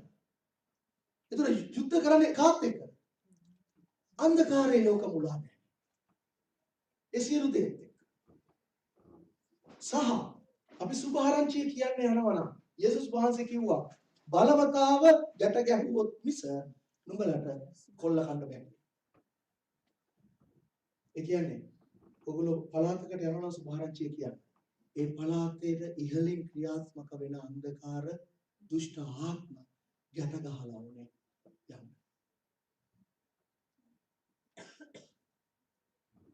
නැත්තම් ඔළුවෙන් හිටගෙන සුභාරංචිය කිව්වා. ආයි එච්චර තමයි. මේ ලෝකයේ දෙවියා ඔවුන්ගේ ආත්මික ඇස් අන්ධ කොට තිබෙනවා. යේසුස් වහන්සේගේ ක්‍රමය පාවිච්චි කරේ නැත්නම් අපි ෆේල්. මේ ජීසස්ගේ ක්‍රමය. හරි. යේසුස් වහන්සේ කිව්වා නේද සභාව පිහිටවනකොට මම කියුවේද අන්තිමවලදී කියුවා එපිසෝඩ් ගන්න මම කියුවේ. මතේ පොතේ යේසුස් වහන්සේ එක්කන් ගියා කියලා සිසිලියා පිලිප්පයි වලට ගෝලේ බාල්ගේ දේවාලය ළඟට එක්කන් ගිහිල්ලා මොකද්ද කිව්වේ? මිනිස්සු මොනවද මං ගැන කියන්නේ කියලා ගෝලෙන් ඉන්නේ. ඒතර ගෝලේ ආරමේ දුන්නාට කොට කිව්වේ උඹලා මොනවද මං ගැන හිතන්නේ? ඒතර කිව්වේ පේත්‍රුස් මොකද? ඔබ ක්‍රිස්තුස් ඒ කතාව කියන්නේ මොකද කිව්වේ? මම මගේ සභාව මේ පර්වතය මත ගොඩනගනවා. පාතාලයේ දොරටු වලට බෑ ඒ ගමන වළක්වන්න. ඇයි මේ අන්ධකාරයේ ලෝක මුලා දැනි යේසුස් වහන්සේ එන්න කලින් උන්වහන්සේ කුරුසපත් වෙන්න කලින් කරේ මොකද්ද? අන්ධකාර ලෝකේ නැත්නම් ස්වර්ග ස්ථානවල ඉඳගෙන මිනිස්සුන්ව වහල් කරගෙන පාලනය කරගෙන හිටියා. කිසි ප්‍රශ්නයක් නැහැ. නමුත් යේසුස් වහන්සේ සභාවට දුන්න බලය මොකද්ද? උන්වහන්සේ කිව්වා ස්වර්ගයේද පොළවේද සියලු බලය මට දී තිබේ. ඒ නිසා නුඹලා ගොස් සියලු ජාතීන්ට සුභාරංචිය ප්‍රකාශ කරන්න, ගෝලයන් කරන්න. යන්න කියලා කිව්වේ. කොහටද යන්න කිව්වේ? අන්ධකාර ලෝකයට. මොකද ඒ වෙනකොට ලෝකයම පාලනය කරගෙන අන්ධකාරය අල්ලගෙන හිටිය යක්ෂයා. ඒතර මොකද කරන්නේ? සභාව ගියා. ගිහිල්ලා අන්ධකාරයට මිනිස්සු නිදහස් කරා. කොහොමද? බලන්න. අන්ධකාරය ආත්මත් එක්ක සටන් කරනකොට මිනිස්සු නිදහස් වෙනවා. ඒතර මොකද වෙන්නේ? අපි සුභාරංචිය කියනකොට ශුද්ධාත්මයන් වහන්සේට කතා කරනවා. එතකොට එයාට ඒ කතා කරන හඬ ඇහෙනවා. එයාට පේනවා. ඇයි? අන්ධකාරයේ අර ආත්මික අන්ධභාවය එයාගෙන් අයින් වෙලා නිසා. හරි? ඒ ආත්මික යුද්ධය අවශ්‍ය වෙනවා අපේ පොරොන්දු ලබා ගන්නත් දෙක. සුභාරංචිය ප්‍රකාශ කිරීමට සහ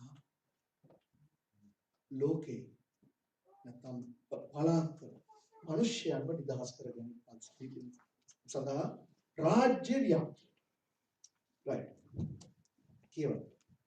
එබැවින් නපුරු දවසේදී විරුද්ධව සිටින්නට සියල්ල සම්පූර්ණ කරගෙන ස්ථිරව සිටින්නට පුළුවන් වෙන පිණිස දෙවියන් වහන්සේගේ සියලු යුද්ධ ආයුධ අරගනින්න. ආපහු කියනවා දෙවියන් වහන්සේගේ සියලු ආයුධ අරගන්න කියලා. චුට්ටක් ඔහොමම තියාගෙන 1 කොරින්ති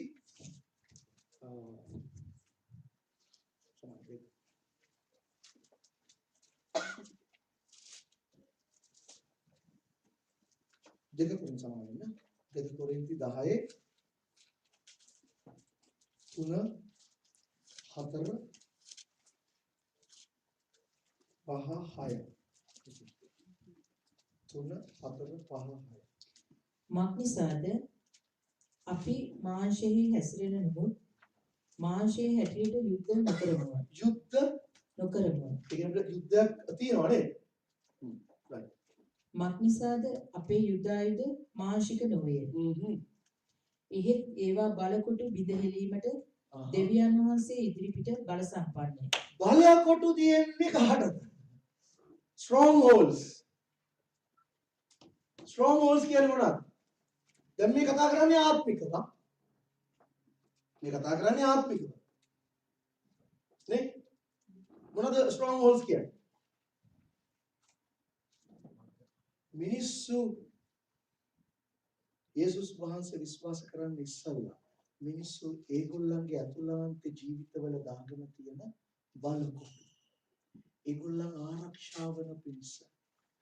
උදාහරණයකට ඇල්කොහොල් වලට ඇබ්බැහි වෙච්ච අය. ඇයි ඒගොල්ලෝ බොන්නේ? ඒගොල්ලන් යවුවොත් කියයි විනෝදෙට අරකට මේකට කියලා නෑ නෑ. ඒගොල්ලන්ට මේ මොකද පියවි සිහියෙන් සමහර වෙලාවට නිින්ද යනවා. සමහර වෙලාවට පියවි සිහියෙන් ඉන්නකොට ඒගොල්ලන්ට ගොඩක් බය හිතෙනවා. ඒ නිසා ඒගොල්ලෝ ඒක වළක්ව ගන්න ඒ දේවල් කරනවා. ඒක ස්ට්‍රෝං හෝල්ඩ්. එක එක ඇබ්බැහි වීම තියෙනවා. ඒක ස්ට්‍රෝං හෝල්ඩ්. ඒ විතරක් නෙමෙයි එක එක්කෙනා එක එක බලකොටු දාගෙන ඉන්න ඒගොල්ලන්ගේ ජීවිතවල. විවිධාකාර. ඒවා කඩන්න කවුන්සලින් කරලා බෑ. ඒවා කඩන්න යුද්ධ කරන්න ඕනේ. දෙවියන් වහන්සේගේ ආයුධ. කියවන ඉතුරුට කියවමුක මං කිව්වේ තේරෙන්නේ. අපි විවාදයන්ද දෙවියන් වහන්සේ ගැන දැනගැනීමට විරුද්ධව උසස් වන්නා වූ සියලු දේවල්ද විදහෙලා සියලු සිතුවිලි ක්‍රිස්තුස් වහන්සේට කීකරු වීමට වාල් කර දෙමු. නුඹලාගේ කීකරුකම සම්පූර්ණ වූ කල සියලු අකීකරුකමට දඬුවම් කිරීමටද අපි සූදානම්ව සිටිමු. මේක තමයි යුද ආයුධවල ස්වභාවය. මට මේක ඇත්තට පැහැදිලි කරන්න කිව්වොත් මගේ ටිකක් මේක පාඩම ටික වෙලා යන නිසා ඔගොල්ලෝ ගෙදර ගිහිල්ලා ඒක කියවන්න මේ කතා කරන්නේ ස්ට්‍රෝං අපේ ආයුධ මානසික නොවේ. ඒවා ආත්මිකයි. ඒවා දෙවියන් වහන්සේ තුල බලවත්ව තිබෙනවා. මොකටද? ආගියුමන්ට්ස්. වාද විවාද. සිතුවිලි. ස්ට්‍රෝං හෝල්ස් අපි දාගෙන ඉන්නවා ස්ට්‍රෝං සමහර අයට සුභාරංචිය කියන වචනේ එනකොටම යේසුස් කියන වචනේ ඇහෙනකොටම ඒගොල්ලන්ගේ ස්ට්‍රෝං හෝල්ඩ් එකට අකල වහගන්න. තේරුණා? ඒක යාඥාවෙන් තමයි කඩන්න. හරි? රයිට් දැන් අපි අපේ එපිසෝඩ් එකේ දකින්න සියලු ආයුධ අරගන්න. ඇයි අරගන්න කියන්නේ? යක්ෂයාගේ නැත්තම් නපුරු දවස්වලදී අපෝ කියන සිටේ ටික 10 එබැවින් නපුරු දවසේදී විරුද්ධව සිටින්නට විරුද්ධව සිටින්නත් කියලා තියෙනවනේ. විරුද්ධව සිටින්නේ කාටද?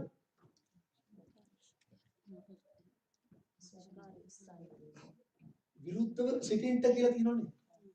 එක පෙතෘස් පොතේ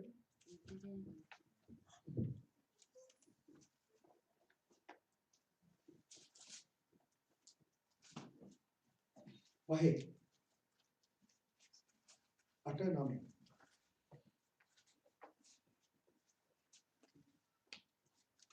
චුට්ටක්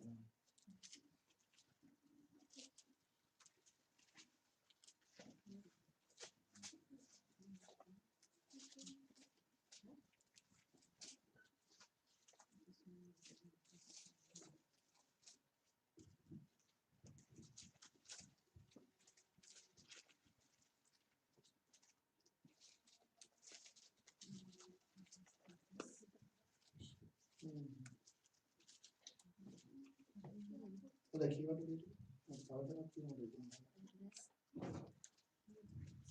සිහියතුව අවදිව සිට ඉඳිල්ලා. නුඹලාගේ විරුද්ධකාරයා වූ යක්ෂයා ගොරවන සිංහයෙකුගෙන් කවරෙකු ගිලින්දෝ හෝ සොයමින් ඔබ ඇවිදින්නේය. ලෝකයේ සිටින නුඹලාගේ සහෝදරයන් කෙරෙහි එම දුක්ම පැමිණෙන බව දැන නුඹලාගේ ඇදහිල්ලේ ස්ථිරව සිට යක්ෂයාට විරුද්ධව සිටපල්ලා. යක්ෂයාට විරුද්ධව සිටපල්ලා. යක්ෂයාට විරුද්ධව සිටපල්ලා කියලා කියනවා. යක්ෂයාව ඉග්නෝර් කරලා ඉන්න කියලා නෑ නේද? යක්ෂයාව නිකම් අමතක කරලා ඉන්න කියලා නෑ. විරුද්ධව සිටගන්න. විරුද්ධව හිටගන්නේ කොහොමද කියලා තමයි මේක කියන්නේ එපිසෝඩ්. right. ඒ කියවන අපි එපිසෝඩ් එකේ නපුරු දිනවලදී යක්ෂයාට විරුද්ධව හිටගන්න. එබැවින් නුඹලාගේ ඉඟටි සැබෑකම නැමැති පටියෙන් බැඳගෙන ධර්මිෂ්ඨකම නැමැති ලයවැස්ම පැලඳගෙන සමාදානයේ සුභාරංචියේ සූදානම නැමැති වහන් පයලා සිටපල්ලා. ඒ සියල්ල ඇර ඇදහිල්ල නැමැති පලිය අරගනිල්ලා. ඒ නපුරාගේ සියලු ගිනිහෙල්ල නිවන්ට නුඹලාට පුළුවන් වන්නේය. ගැලවීම නැමැති ආරක්ෂා තුප්පියද දෙවියන් වහන්සේගේ වචනේ නැමැති ආත්මයන්න් වහන්සේගේ කඩුවද ගනිල්ලා. හොඳයි. මේ තමයි ආයුධ ටික. මොකක්ද ආයුධ ටික? අපි විඳලා පහල දෙමුකෝ. ගැලවීම නැමැති හෙල්මට් එක. යුද්ධ කරන කෙනා ඉස්සල්ලාම ගැලවීම අරගෙන ඉන්නවා. මොකද්ද ගැලවීම කියලා කියන්නේ?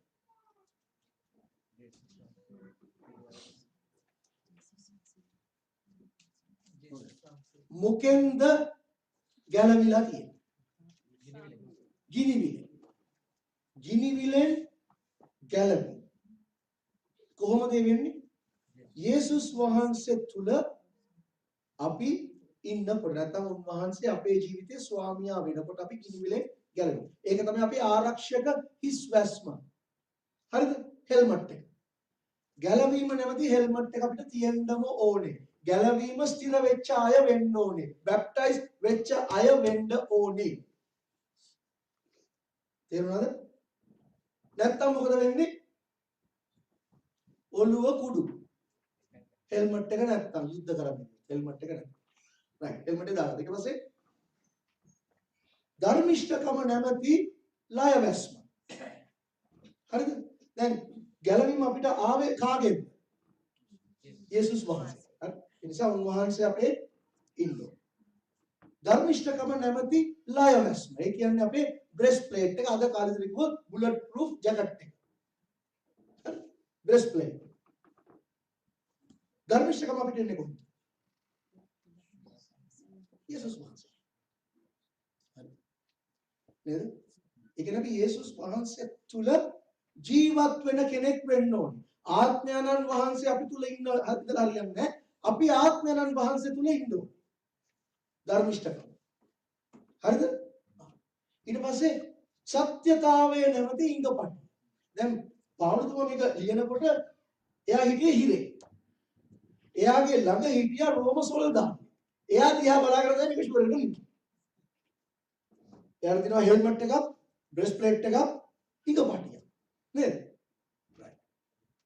දැන් හෙල්මට් එක තියෙන්නේ මොකටද?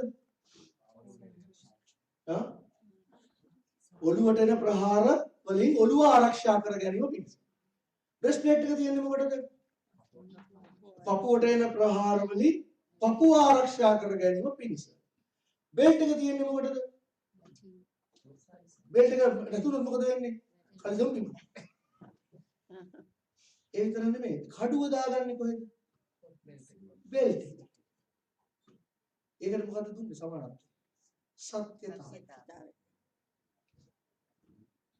සත්‍යවාදී. සත්‍ය තුල ජීවත්.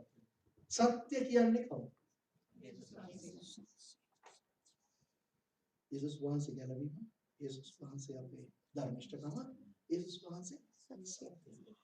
ඒ විතරක් නෙමෙයි. සුභාරංචිය නැමැති පාවහන්නේ නැමැති නෑ සුභාරංචිය සූදානම්. සුභාරංචිය කියන්නේ පාවහන් නෙමෙයි.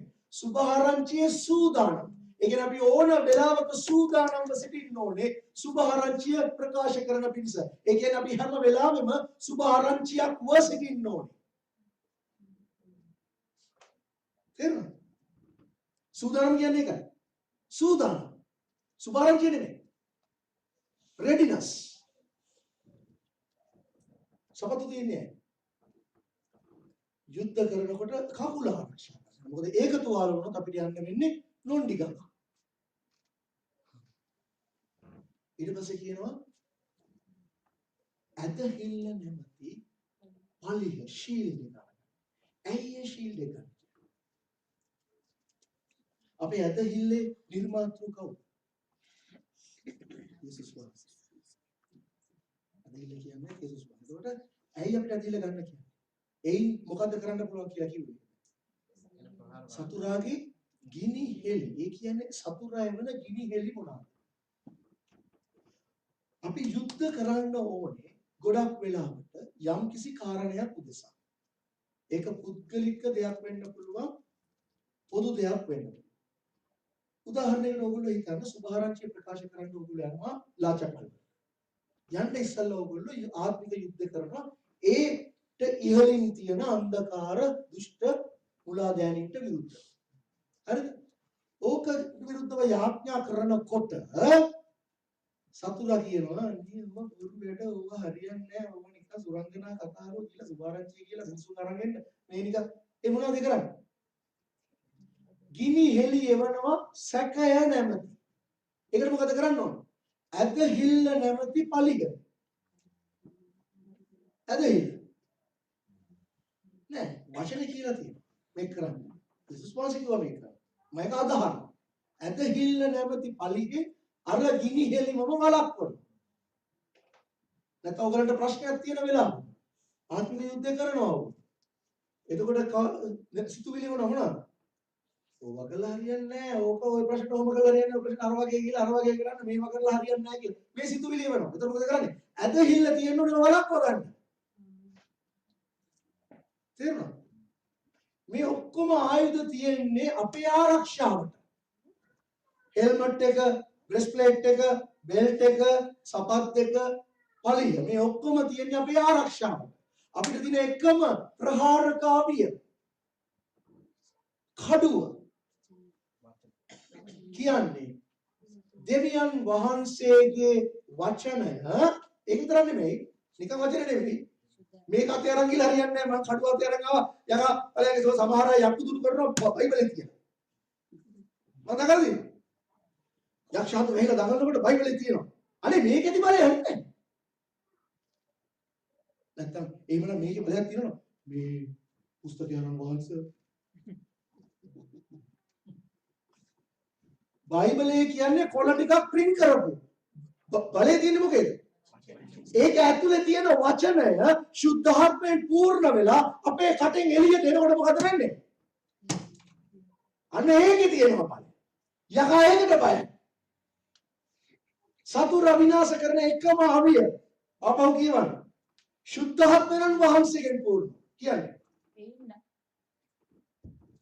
එයින් නපුරාගේ සියලු ගිනිහෙල්ල නිවන්නට නුඹලාට පුළුවන් වන්නේ. ඊට පස්සේ ගැලවීම නැමැති ආරක්ෂා තොප්පියද දෙවියන් වහන්සේගේ වචනේ නැමැති ආත්මයන් වහන්සේගේ කඩුව දෙවියන් වහන්සේගේ වචනය නැමැති ආත්මයන් වහන්සේගේ කඩුව. හොඳට ඒ දෙක මිශ්‍ර කරගන්න. ආත්මයන් වහන්සේගේ කඩුව. කඩුව පාවිච්චි කරන්නේ කවුද? ආත්මයන් වහන්සේ. කොහොමද පාවිච්චි කරන්නේ? අපි තුලින් ආත්මයන් වහන්සේගෙන් අපි පූර්ණ වුණාම කවුද මා තුල යාඥා කරන්නේ? ආත්මයන් වහන්සේ.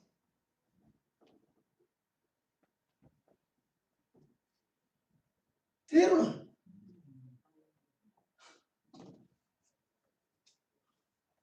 මම නැත්තම් මේක බලාගෙන මොනවාක් වැඩක් වෙන්නේ නැහැ. ඒක ආත්මයන් වහන්සේ හරි වෙලාවට පාවිච්චි කරනවා. ඒක කරන්න නම් ආත්මයන් වහන්සේට සම්පූර්ණ යටත් වෙන්න.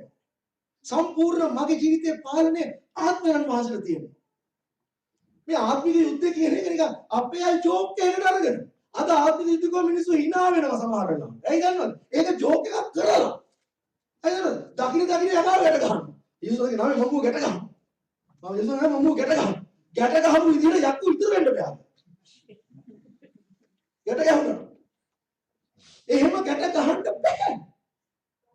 දවසක් පාස්ටර් කෙනෙක් ගිහිල්ලා කොන්ෆරන්ස් එකකට ගියා. ඉන්දියාවේ ලංකාවේ කෙනෙක් ඉන්දියාවට ගියා. මැඩ්‍රස් එයාපෝට් එකට ගියා. මැඩ්‍රස් එයාපෝට් එකේ යක්කු ඉන්නව හොගන්න. දැකලාද? ගිහලා නෑ නේද? යන්නේ. රයිට්. එයාපෝට් එකේ ඉන්නවා. මේ පාස්ටර් මොකද කරන්නේ? යකට ගිහලා යේසුස් වහන්සේගේ නාමයෙන් මම ගැට ගන්න. පදිනවා. ඒක මොනවාද පාස්ටර් කරන්නව දන්නේ නැහැ. නෑ යක්කු මැඩ්‍රස් වල යක්කු ගැට ගහන්න ගියා නම් එහෙම මොකද දුන්නේ? හොටෙල් එකට ගියා. නිදාගත්තා. දවස් 5ක් උණ නැගිට ගන්න බෑ. ඇයිද? රැම්බෝ වෙන්න ගියා. මේක ආත්මයන්න් වහන්සේගේ මඟ පෙන්වීම ඇතුව ආත්මයන්න් වහන්සේගෙන් පූර්ණ වෙලා කණ්ඩායමක් එක්ක එකතු වෙලා නිරහරව යාඥා කරනකොට ආත්මයන්න් වහන්සේ මඟ පෙන්වනවා. ඒ අනුව කතා කරලා අණ කරන්න අන්ධකාර මුලා දැනි දුරු වෙනවා. එතකොට තමයි වෙන්නේ. ඒක තමයි ආත්මික යුද්ධය කියලා කියන්නේ. තේරුණාද? සාමාන්‍ය යාඥාවකට දෙන්නේ එකක වෙන්න ඕනේ. අපිට කියලා තියෙනවනේ දෙන්නේ එකක වෙනවා නම් මම ස්වර්ගය ඉෂ්ට කරනවා කියලා කිව්වද?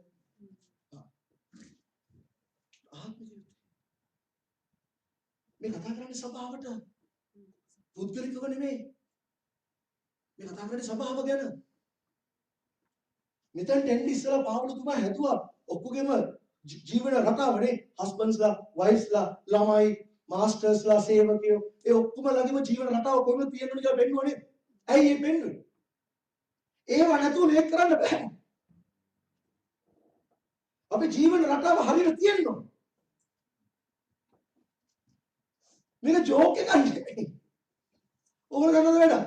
යේසුස් වහන්සේ නැතුව සුද්ධාත්මයන් වහන්සේ නැතුව යකාට ගහන්න ගියොත් අපිව සුත් කරනවා යකා. දන්නවද? අපි යකාට වැඩිය උසස් වෙන්නේ යේසුස් වහන්සේ නිසා විතරමයි.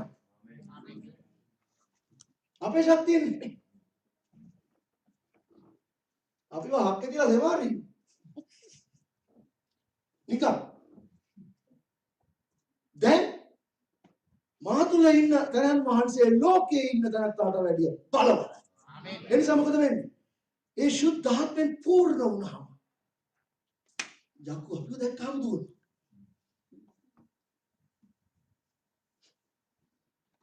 ඒක අපේ හැකියාව නෙමෙයි. යකා දුවන්නේ අන්න ඩිලන් දිනවා කියලා දුවන්නේ මට බය නෑ ඌ. මං තුල ඉන්න කෙනාට බයයි. ඒකයි. උට මතක් කරනවා කුරුසේ මම ගහපු හැටි. උට මතක් කරනවා ප්‍රමාණය. දුකන මන් නිසා නෙමෙයි මගේ ඇතුලේ ඉන්න කෙනා නිසා. ඒතර සුද්ධාත්මෙන් පූර්ණ නොවි මට බෑ යුද්ධ කරන්න. බැරි? ආත්මයන් වහන්සේගේ කඩු.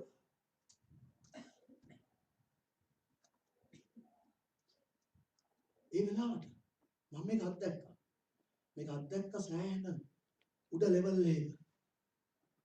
ගිය අවුරුද්දේ දෙවියන් වහන්සේ මේ කියපු දේ කරනවා මට ඒක ෂුවර් ඒක අපිත් අතර කරා. මම ආත්මික යුද්ධය ගැන ඉගෙන ගත්තා. මේ ලෝකේ ආත්මික යුද්ධය ගැන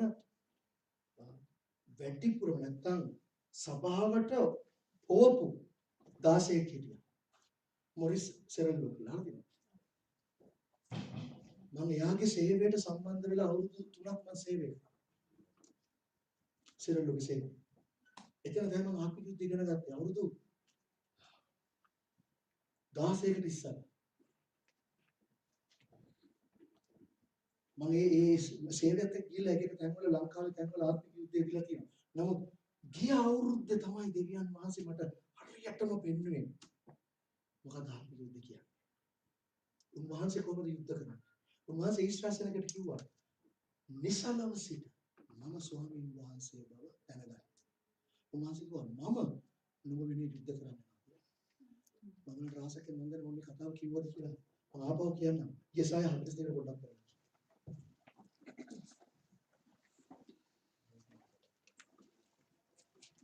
යසාය 42 අපිට දීපු පොරොන්දුව.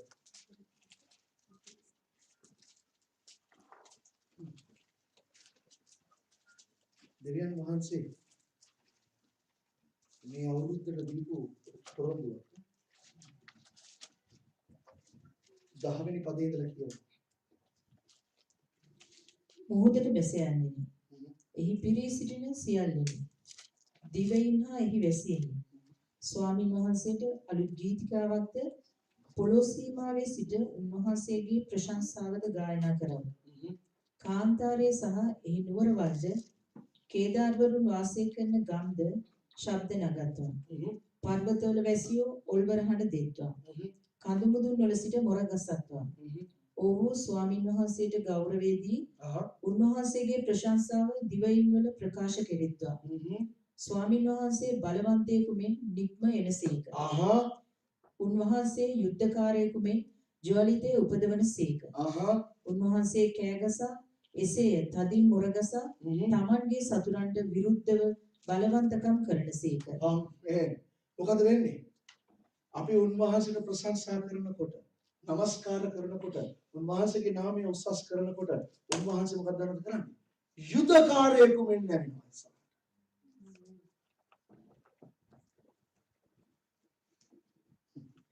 මම අත්දැකලා ඒ උන්වහන්සේට ඕනේ සෙනඟක් සුද්ධාත්මෙන් පූර්ණ වෙච්ච වෙන් වෙච්ච ලෝකෙන් කපලා වෙන් වෙච්ච ජෙරමියාට කියනවා දෙවියන් වහන්සේ මම නුඹව කපා වෙන් කොටලා කපලා වෙන් කරලා හරියට කේක් ගෙඩියක කෑල්ලක් කපලා වෙන් කරනවා සිවර්ඩ් කපලා වෙන් කරලා අපිව ලෝකෙන් කපලා වෙන් කරලා ඒ සුද්ධාත්මෙන් පූර්ණ වෙනවා. මම කියන්නේ ඒ කපුලක් නේ ඩබල් ගේම් බෑ. sorry ඩබල් ගේම් ගහනවා නම් අනේ ආත්මික යුද්ධ කරන්න එපා. ඕගලන්ගේ හොඳට කියන්න. ඉන්න තැනොත් වැඩෙනවා.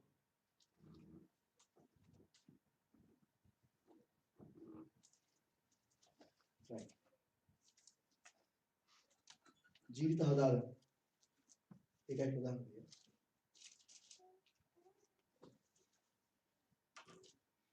ඊට පස්සේ හැවෙන්නේ ඉස්සරහට.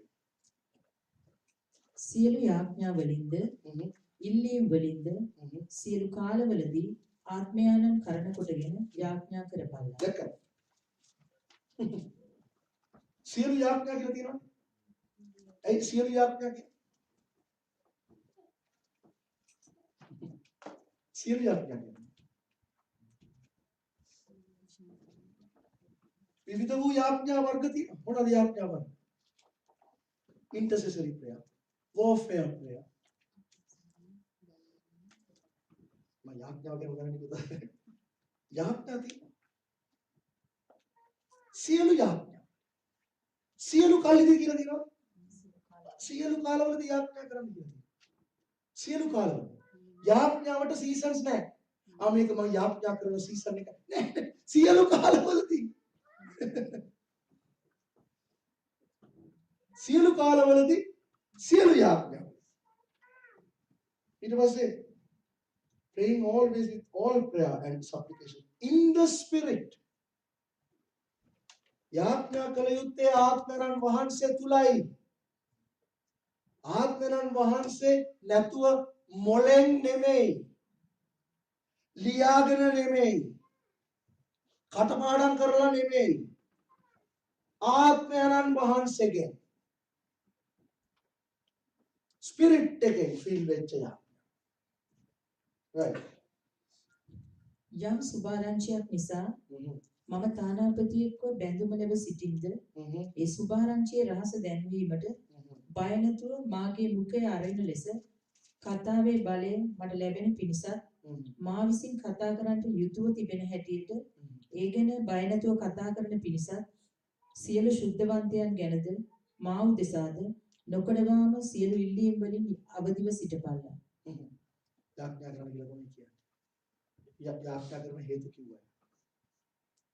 දැන් මේ මේකට පවුලුතුමා ඉන්නේ හිරේ. මොකටද? සුභාරංචි කියන්නේ. හරි. එතකොට කියනවා මොකද? මම මේ යාඥා කරනකොට අනේ මම ඉක්මනට එළියට ගන්න කියලා යාඥා කරනවා. ඒකද කියන්නේ? අනුග්‍රහය දෙන්න හිරගෙදර ඉන්න අයිතිකාරය හිරගෙදර ලොක්කට මට ඇවිල්ලා මගේ තේ එක දෙන්න කියලා මාව චේන්බර් එක නිදහස් කරන්න කියලා. ඒකද යාඥා කරන්නේ? නෑ, මොකටද යාඥා කරන්නේ? නිර්භීත කමින් තම නිර්භීත කමින් සුභාරංචිය ප්‍රකාශ කරන්න මට බලය ලැබෙන්න කියලා යාඥා. ඒ කියන්නේ මොකටද? එයා ජීවත් වුණේ ඒකට විතරයි. ඒකනේ කිව්වේ මම ක්‍රිස්තුස් වහන්සේ සමග පුරසපත් සිටිනවා. එහෙම ජීවත්.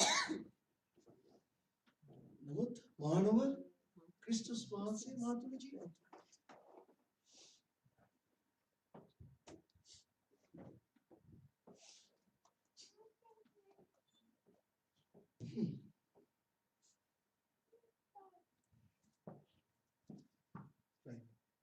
ඒකට ඉතින් පර්සනල් ග්‍රීටින්ග්ස් ටිකක් තියෙනවා. පුද්ගලික එඩියක් කියවන්න.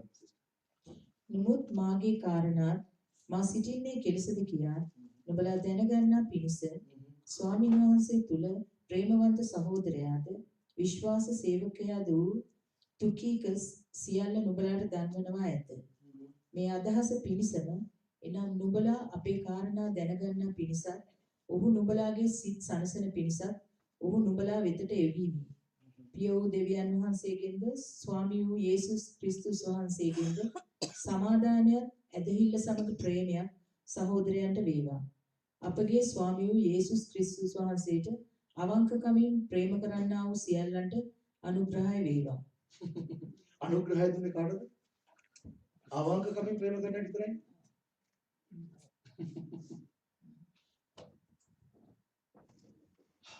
ඔක තමයි පොතේ අපිට දුන්නේ යේසුස් වහන්සේගේ සැබෑ true church ස්වභාවය. සැබෑ වූ ස්වභාවය. බලය, අධිකාරීත්වය, ස්වභාවය සහ අරමුණ. ස්වභාව මේ ලෝකයේ උන්වහන්සේ තියලා තියෙන්නේ අන්ධකාර ලෝකයට විරුද්ධව ක්‍රියා කරන පිණිසයි.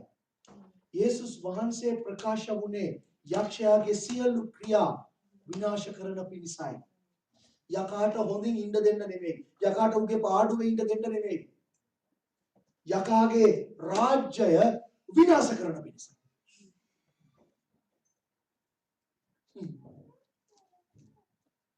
නේ?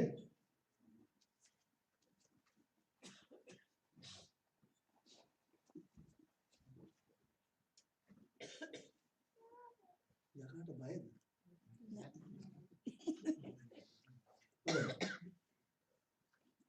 ලංකාවට ඇවිල්ලා කවුද ඉන්නේ මාත් එක්ක නෙමෙයි. මිනි පෙට්ටියකට රෑ 12ට යන්න මම ඔයගොල්ලන්ම තියලා මම පොඩ එළියට යනවා. එක්කෙනෙක්.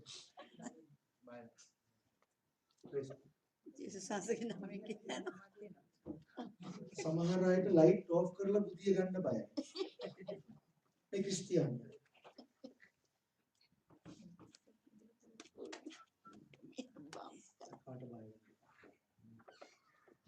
යකා ඉන්නේ ගොරවන සිංහයෙක් වගේ කියලානේ තියෙන්නේ.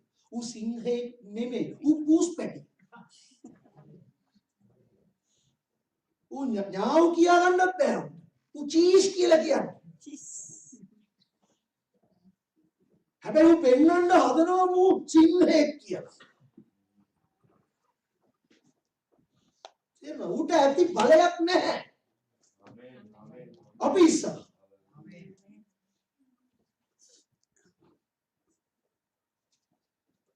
හැබැයි යේසුස් වහන්සේ නැත්තම් sorry.com sorryම තමයි.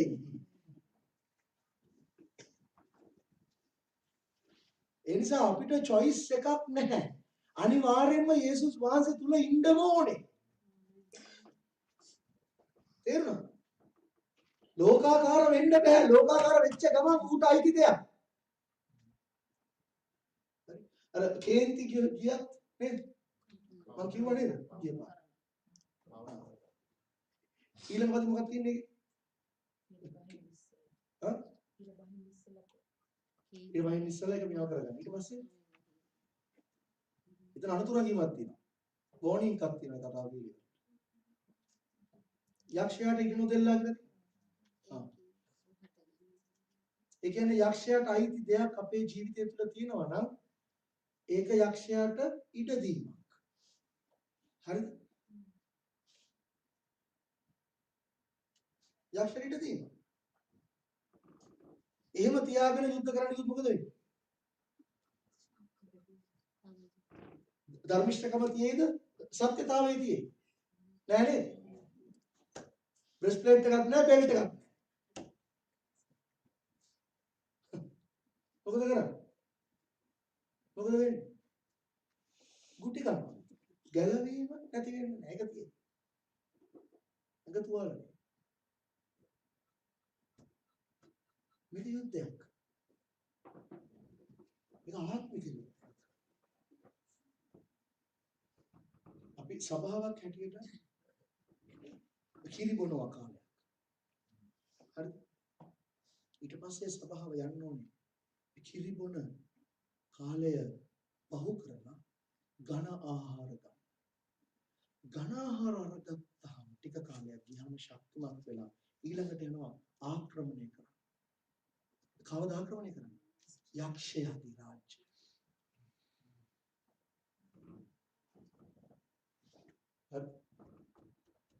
සභාවේ අරමුණ ඒකයි. ඕගොල්ලන්ව පැරිසිය තියලා තියෙන්නේ ඒකට. තේරුණාද? මම දන්නේ පැරිසිය තව කොච්චර සභාව නම් ඇති ඕන තරම් සභාව. මම දන්නේ ඒ සභාවන් වල මේ දේවල් උගන්වන්නේ නැති කියලා මම දන්නේ නැහැ. දෙවෙනස් මට එකක් කිව්වා. ඕගොල්ලන් තුලින් මේ දේ කරන්න පැරිසිය තුල ප්‍රංශය තුල දෙවියන් වහන්සේ සැලසුම් කරලා තියෙනවා. ඒ මැන්ඩේට් එක දීලා තියෙනවා ඕගොල්ලන්ට. ඕගොල්ලන්ට සිංහල අයට විතරක් සුභාරංචිය කියලා ගලව ගන්න නෙමෙයි. තේරුණාද? ආත්මික යුද්ධයක. ඒක ඕගොල්ලන් සීරියස්ලි අරගත්තොත් දෙවියන් වහන්සේ ඔයගොල්ලොත් එක්ක ඉඳී. හැබැයි ඕගොල්ලෝ මේක සුළුවට අරගෙන අනේ අපිට ඕක කරන්න බෑනේ අපිට ඕක වැඩන්නේ ඕක ඔක්කොම බොරු කතා සුරංගන කතා කියලා නිකන් ඕක දිය වෙලා යන්න ඉඩ ඇරියොත් දෙවියන් වහන්සේ ඒ මැඩ ටික ඕගොල්ලන් කරා වෙන කාට හරි දෙයි. මම දන්නේ කාට දෙයිද. ඇයි දන්නවද? දෙවියන් වහන්සේ උන්වහන්සේගේ වැඩේ කොහොම හරි කරගන්නවා. අපි කලත් නැතත්. මේක තමයි ඒ කාලේ. ඇයි දන්නවද? ඔයගොල්ලෝ දන්නවද මම කියන්නේ මොනවද? මේ සිරියාවේ ප්‍රශ්නෙත් එක්ක මේ යුරෝපයට විශේෂම ප්‍රංශයේ ජර්මනිය රටවල් වලට ඉස්සරහට එනවා ගොඩක් පීඩනය. ලංකාවේ 83න් පස්සේ තිබිච්ච ස්වභාවය යුරෝපයේ ඇති වෙන්න යනවා. ඕගොල්ලෝ කටවහගෙන හිටියොත්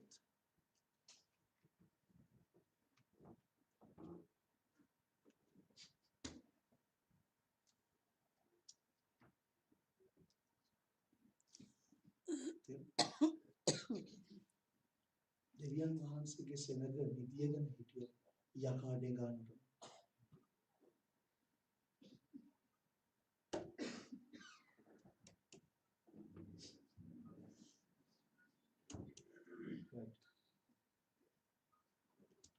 පියක් යනවා. ඒක යාත්‍රා